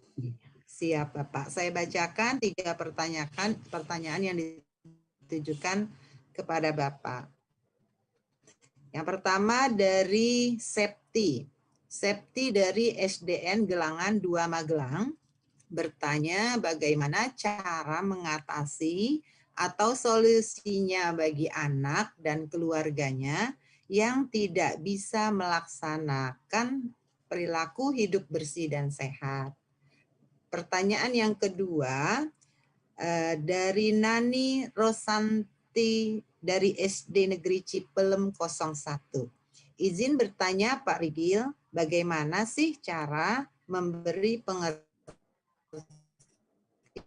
kepada orang tua terlebih yang berpendidikan rendah terkait PHBS ini? Soalnya saya sering dapat komplain dari orang tua padahal anaknya mau tapi. Lalu pertanyaan yang ketiga datang dari Laila Hanzakak. Mohon bertanya Pak Rigil, bagaimana memberitahu atau penjelasan kepada orang tua yang belum menerapkan PHBS dan kurang percaya adanya virus COVID. 3 pertanyaan ini mohon sekaligus dijawab oleh Pak Rigil dan mungkin sekalian aja juga ya closing statement. Silakan Pak Rigil. Ya, terima kasih Ibu Mala dan juga ibu-ibu yang sudah bertanya, luar biasa pertanyaannya, dan saya rasa ini nanti bisa saling melengkapi karena bagaimana proses informasi ini disampaikan, saya rasa ini tadi kita dapat banyak ilmu ya dari Bu Novi, bagaimana membuat konten-konten itu mudah diterima, lalu dipahami dan juga sampai tujuan akhirnya itu bisa diterapkan dengan berbagai strategi dan cara. Tadi contoh-contoh sudah disampaikan oleh Bu Novi dan saya rasa ini menarik sekali. Sepertinya kalau ada yang banyak bertanya Merdeka Belajar itu apa, mungkin contoh-contoh yang tadi Bu Novi berikan itu yang saya rasa contoh-contoh konkret ya Bu Novi ya, yang bisa diterapkan oleh Bapak Ibu guru dan juga orang tua di rumah. Nah, terkait beberapa pertanyaan dari Bu Septia. Yang pertama dari Magelang, Bu Mala, bagaimana kalau misalkan orang tuanya tidak mau nih? Saya rasa Bu Septi, Bu Nani, dan juga Bu Laila ini pertanyaannya seragam ya Bu Mala. Bagaimana cara menyampaikan terkait topik PHBS kalau misalkan masih kurang diterima. Nah, sebenarnya kita perlu tahu dulu nih, tidak mau melakukannya ataupun hambatannya yang dihadapi oleh para orang tua ini apa gitu. Karena nanti kalau kita tahu hambatannya apa, kita bisa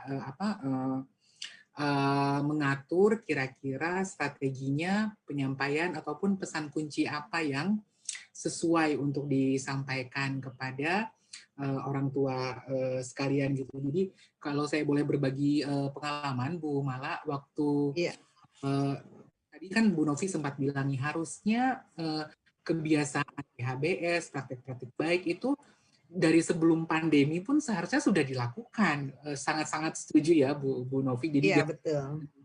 Tunggu wabah baru melakukan. Nah, ada beberapa kendala yang saya temui di lapangan ketika fasilitas sudah tersedia.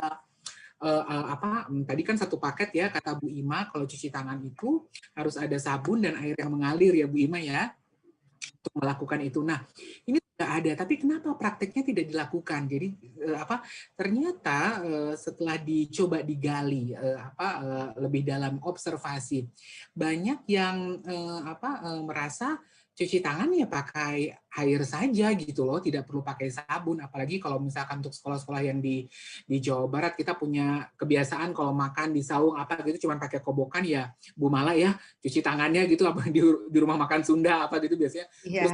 Iya Pak. Nah, seperti itu. Nah, akhirnya karena kita tahu nih penghambatnya apa, kendalanya apa. Oke, kalau begitu akhirnya kita ada ide pakai demonstrasi. Kita kasih misalkan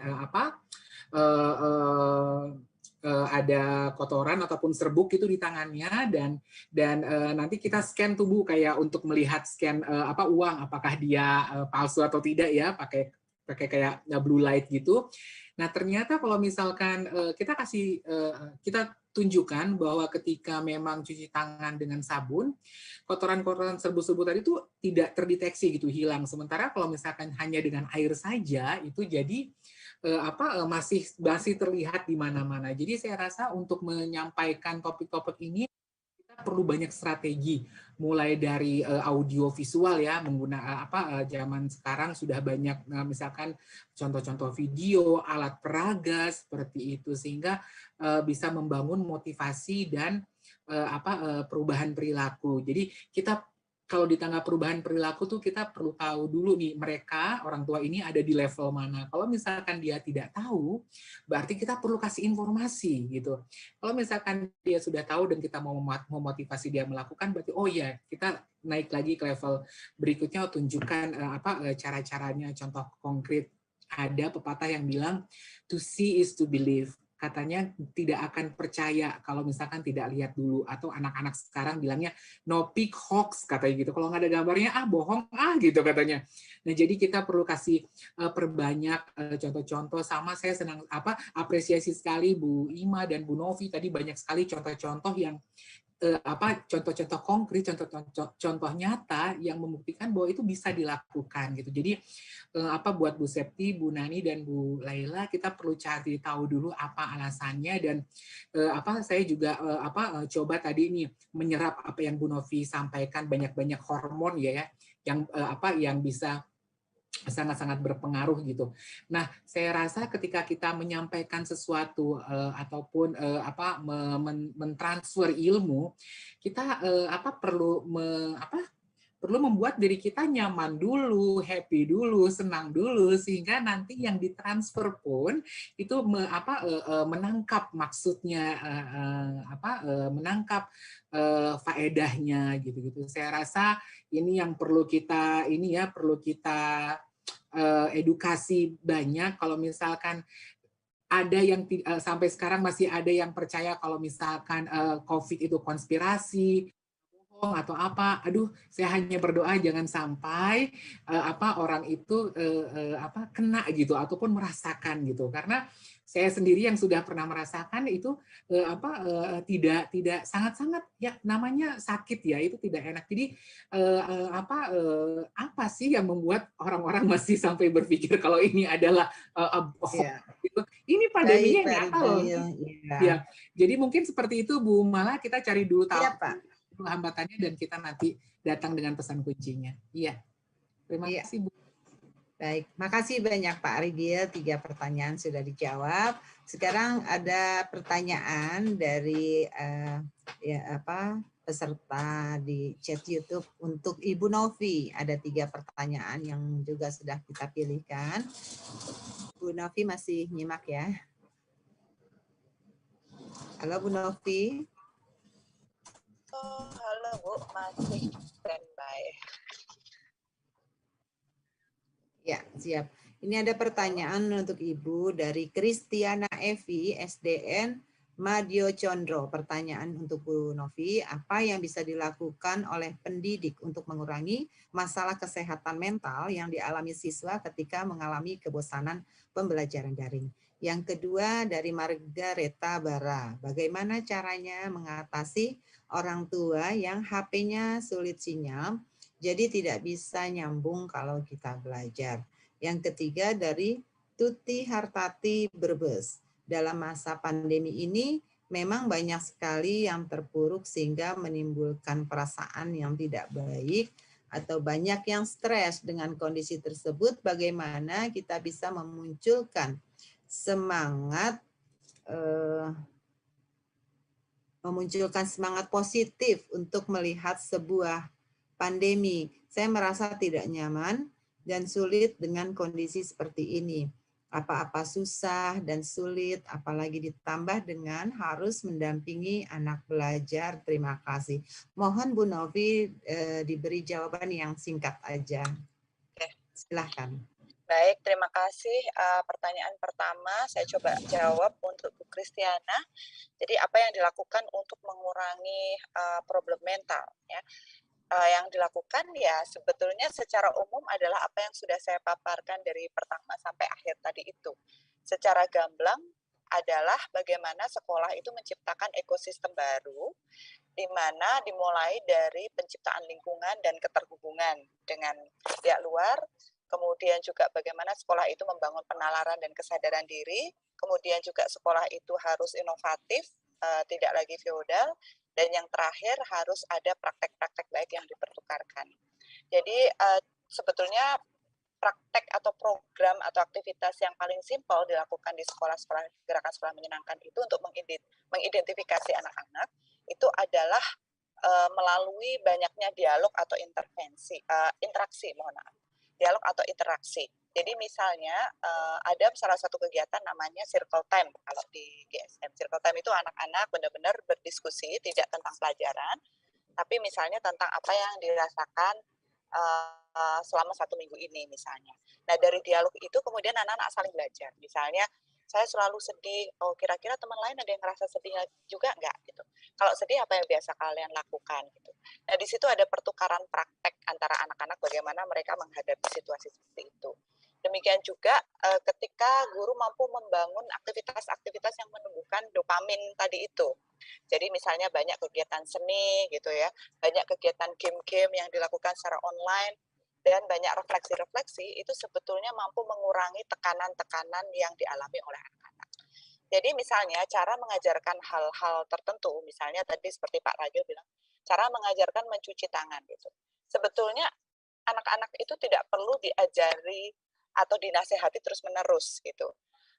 Karena apa ya, ketika itu masuk sebagai konten dan itu banyak sekali konten yang dimasukkan ke anak-anak, anak-anak itu bisa lupa gitu ya. Sehingga yang paling bagus itu adalah membangun kesadaran. Gimana sih cara membangun kesadaran? Tanya aja ke anak itu. Kalian lihat ini kan orang sakit misalnya gitu. Menurut kalian kenapa dia sakit? Oke, sakit COVID 1, 2, 3, 4, 5. Menurut kalian gimana caranya mereka biar nggak sakit? Anak-anak pasti akan tahu sendiri kok. Makan buah harus bersih. Gimana ya caranya biar kita bersih? Gimana caranya biar kita selalu bisa cuci tangan? Ada strateginya nggak? Kalau kita lihat teman lupa, apa yang kita lakukan? Jadi ditanya aja terus. Pembiasaan itu baik, tapi pembiasaan itu kalau di psikologi itu levelnya itu bawah. Karena binatang saja bisa dibiasakan. Kalau dibiasakan, kadangkala dia tidak berlangsung lama ketika lingkungannya berubah. Kalau lingkungannya berubah, dia akan nggak standby. Maka yang harus dibangun adalah kesadaran diri. Nah, bagaimana caranya? Dialog itu tadi, ngomong, ditanya, jawab, ditanya, sampai dia menemukan jawabannya sendiri. Kalau itu selalu dilakukan, maka tercipta belief system, maka anak-anak tidak merasa itu ditekan atau disuruh gitu. Tetapi itu adalah kesadaran dia kenapa dia harus cuci tangan, kenapa dia harus berangkat ke belajar sekolah gitu. Ya, jadi banyak-banyak kegiatan yang surprise atau mengejutkan. Jadi kemarin kita melakukan FGD kepada beberapa anak. Menurut kalian sekolah online itu akan menyenangkan kalau seperti apa? Itu jawaban anak-anak pertama adalah kalau banyak kejutan. Jadi banyak kegiatan-kegiatan game online yang biasa kita latihkan. Tidak harus pakai device ya. Game online itu nggak harus pakai device. Misalnya anak-anak diminta ngumpulin 5 barang yang ada di rumahmu gitu. Jadi mereka lari-lari cari barang gitu. Atau kalau mau ngelatih kesehatan, coba temukan makanan-makanan sehat yang ada di rumahmu dan mengandung vitamin apa gitu. Dan mereka ke kulkas cari ini, kemudian mereka presentasi. Jadi banyak cara sebetulnya untuk mengurangi kebosanan ya kalau kita kreatif gitu. Nah, kemudian yang kedua, gimana ya caranya kalau orang tua nggak punya HP? Dan ini saya kira merupakan masalah klise, sinyalnya susah dan sebagainya. Nah, kalau zaman Ki Hajar Dewantoro dulu memang ada sistem among, di mana memang guru itu, ya ini memang tugas beratnya guru ya, guru itu memang bisa sebetulnya mendatangi orang tua atau keluarga yang sulit dihubungi. Sebetulnya di sini peran dari pemerintah daerah setempat ya, misalnya kayak kecamatan dan sebagainya itu juga sebetulnya harus terlibat ya, jangan hanya guru dibebani sendiri untuk, aduh aku harus jalan nih ke orang tua yang nggak punya sinyal. Harusnya memang struktur di daerah, struktur pemerintah di daerah itu berfungsi, berperan, tidak hanya ketika masalah COVID, tetapi juga masalah pendidikan. Jadi mereka mampu mengidentifikasi mana keluarga yang tidak punya device, kemudian mereka bisa membantu guru-guru ini mengakomodir orang tua atau keluarga yang tidak punya infrastruktur ini untuk punya akses terhadap gurunya. Gurunya juga dibantu ketika dia misalnya harus punya akses terhadap beberapa orang tua yang tidak punya device, ini bisa terbantu juga oleh pemerintah daerah setempat. Selalu seperti itu. Jadi memang kalau misalnya ada kegiatan yang sulit sekali dikomunikasikan, memang ada kalanya mungkin secara berkala, tidak harus sering, guru bisa mendatangi rumah dari orang tua atau keluarga tersebut untuk mengetahui kondisi yang sebenarnya gitu ya. Dan kita bisa mengundang anak-anak mungkin secara reguler untuk menemui para guru di titik-titik tertentu gitu, agar tidak selalu kita tergantung pada orang tua, tapi anak-anak sudah tahu, oh nanti per hari ini tanggal ini akan ada ketemuan, oh per hari ini tanggal ini akan ada ketemuan lagi sama bu guru dan teman-teman gitu. Jadi memang sekolahnya harus fleksibel, nggak bisa tiap hari dan tidak seperti dulu lagi dan sifatnya harus personalized gitu ya. Guru harus punya banyak cara memang untuk bisa adapt dengan situasi ini gitu.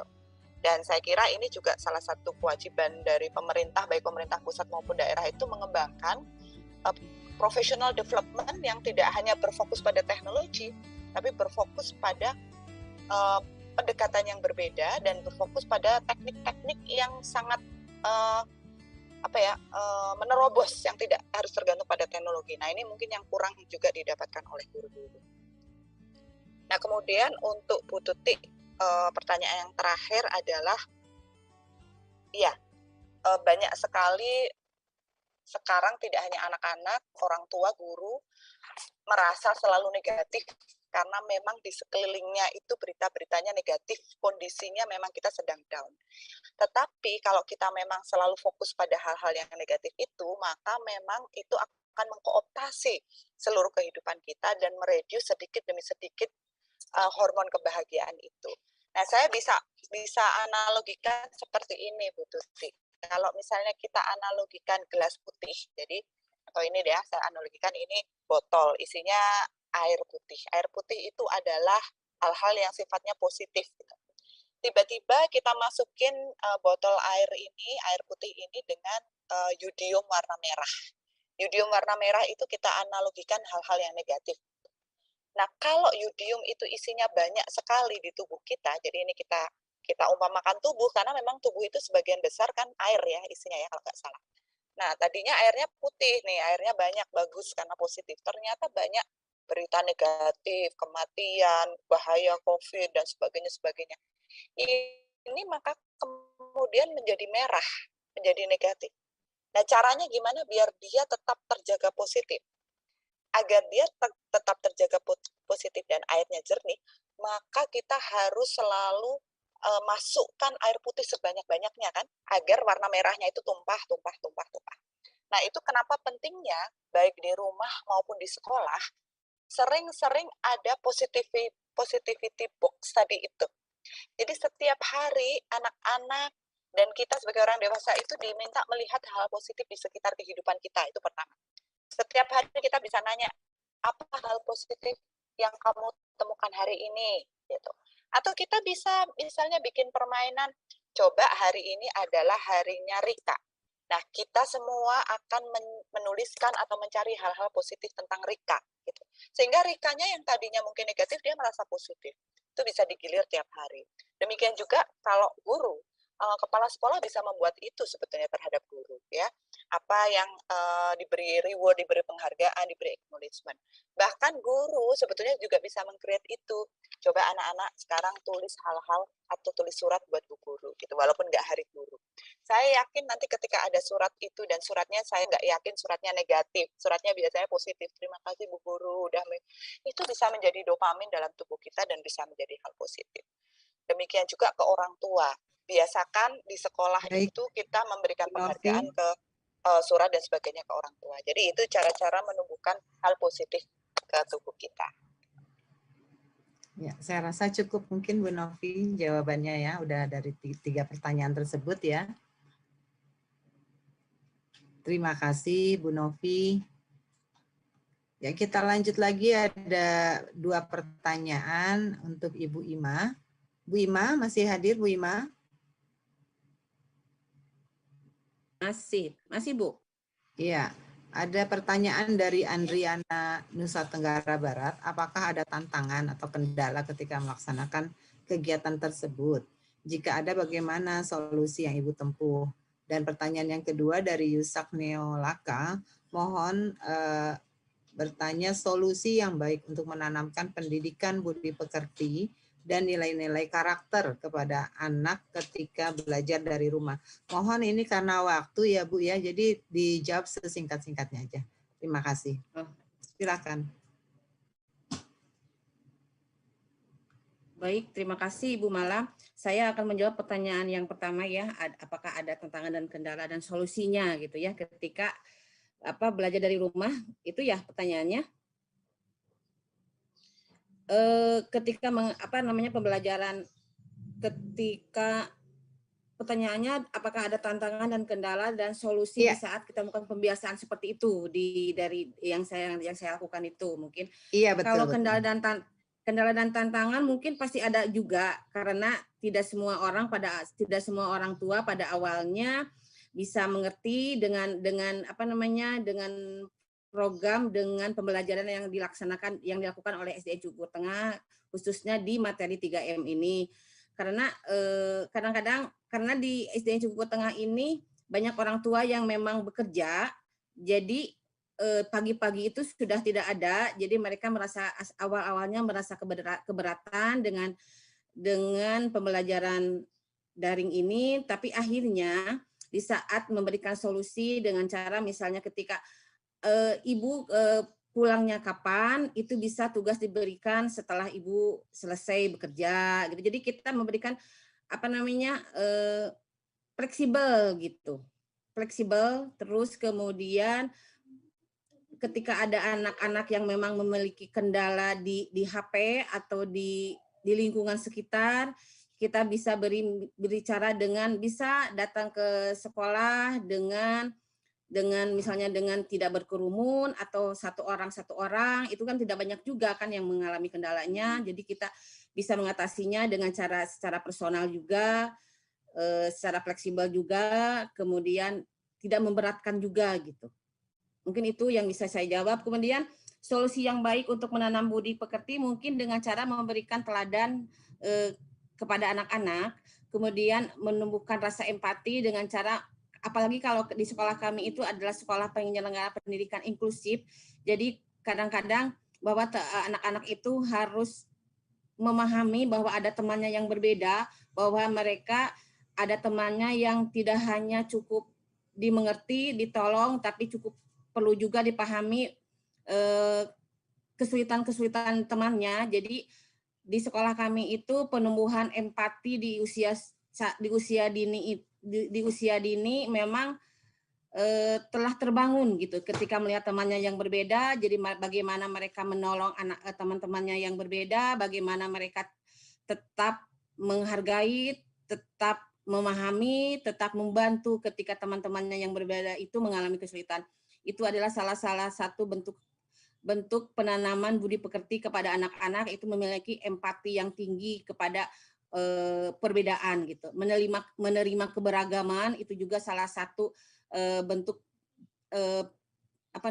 sikap perilaku budi pekerti yang memang harus ditanamkan, penanaman karakter gitu.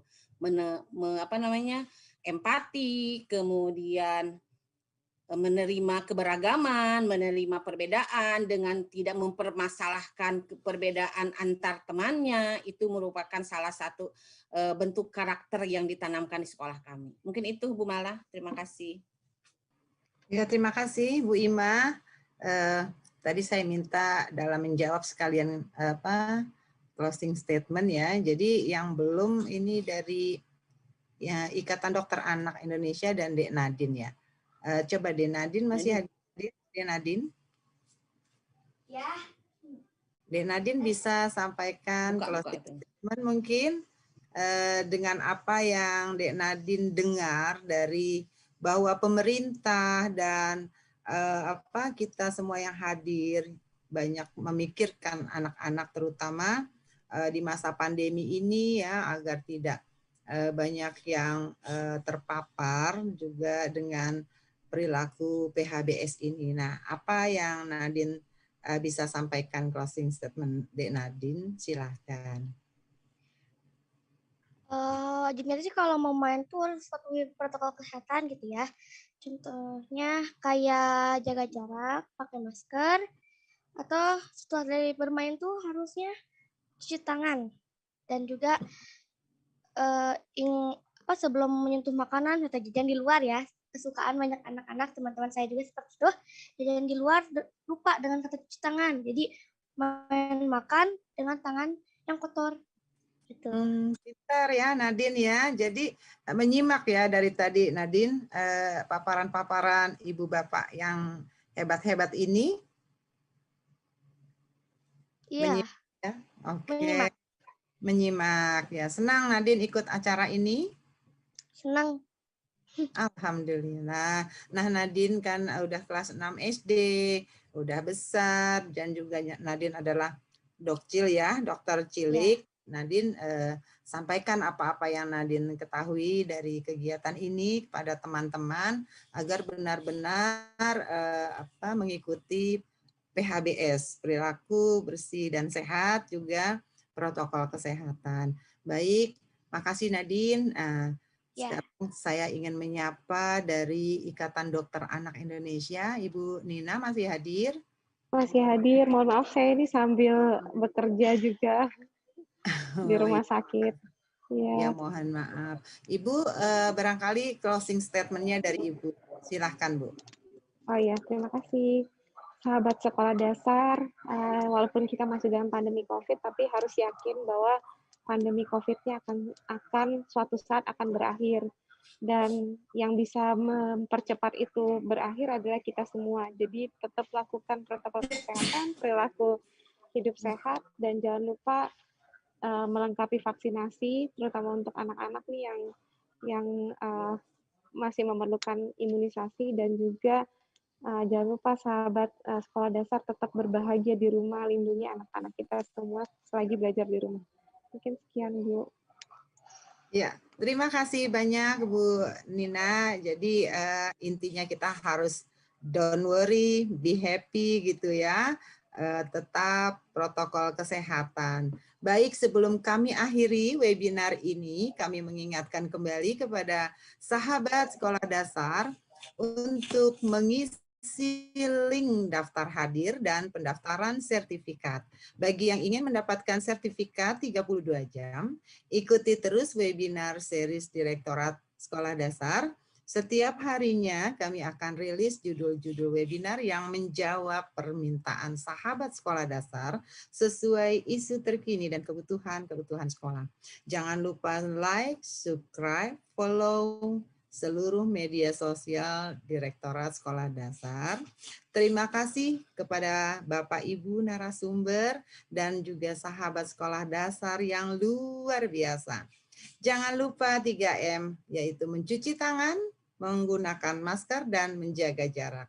Salam sehat, salam sejahtera. Terima kasih semuanya, Pak Rigil, Ibu Novi, Bu Ima, Bu Nina, Dek Nadir. Terima kasih. Akhirnya saya ucapkan billahi taufiq wal hidayah. Wassalamualaikum warahmatullahi wabarakatuh. Pada tahun ajaran baru, pembelajaran dilakukan secara tatap muka terbatas atau jarak jauh. Dalam pelaksanaannya, sekolah wajib memenuhi daftar periksa sesuai SKB 4 Menteri dan aturan PPKM. Orang tua berhak memilih apakah siswa akan mengikuti PTM terbatas atau PJJ. Sekolah wajib memfasilitasi kedua opsi dan tidak melakukan diskriminasi. Jadi, semua sudah paham kan? Taati peraturan yang berlaku dan jalankan protokol kesehatan. Ayo kita sambut tahun ajaran baru dengan aman dan nyaman.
2, 3.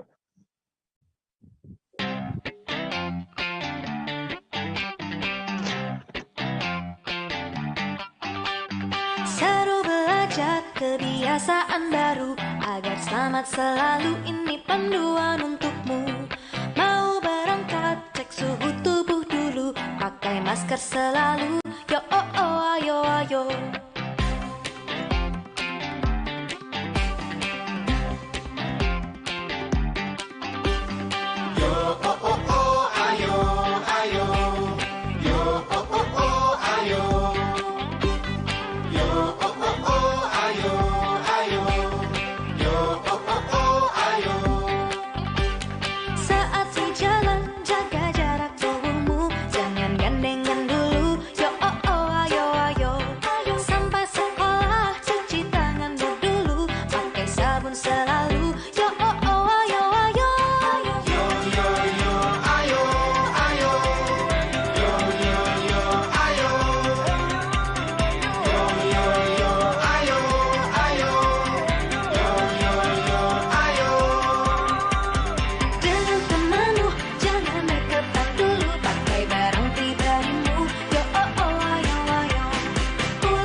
Selamat selalu, itu panduan untukmu. Seru belajar kebiasaan baru. Pada tahun ajaran baru, pembelajaran dilakukan secara tatap muka terbatas atau jarak jauh. Dalam pelaksanaannya, sekolah wajib memenuhi daftar periksa sesuai SKB 4 Menteri dan aturan PPKM. Orang tua berhak memilih apakah siswa akan mengikuti PTM terbatas atau PJJ. Sekolah wajib memfasilitasi kedua opsi dan tidak melakukan diskriminasi.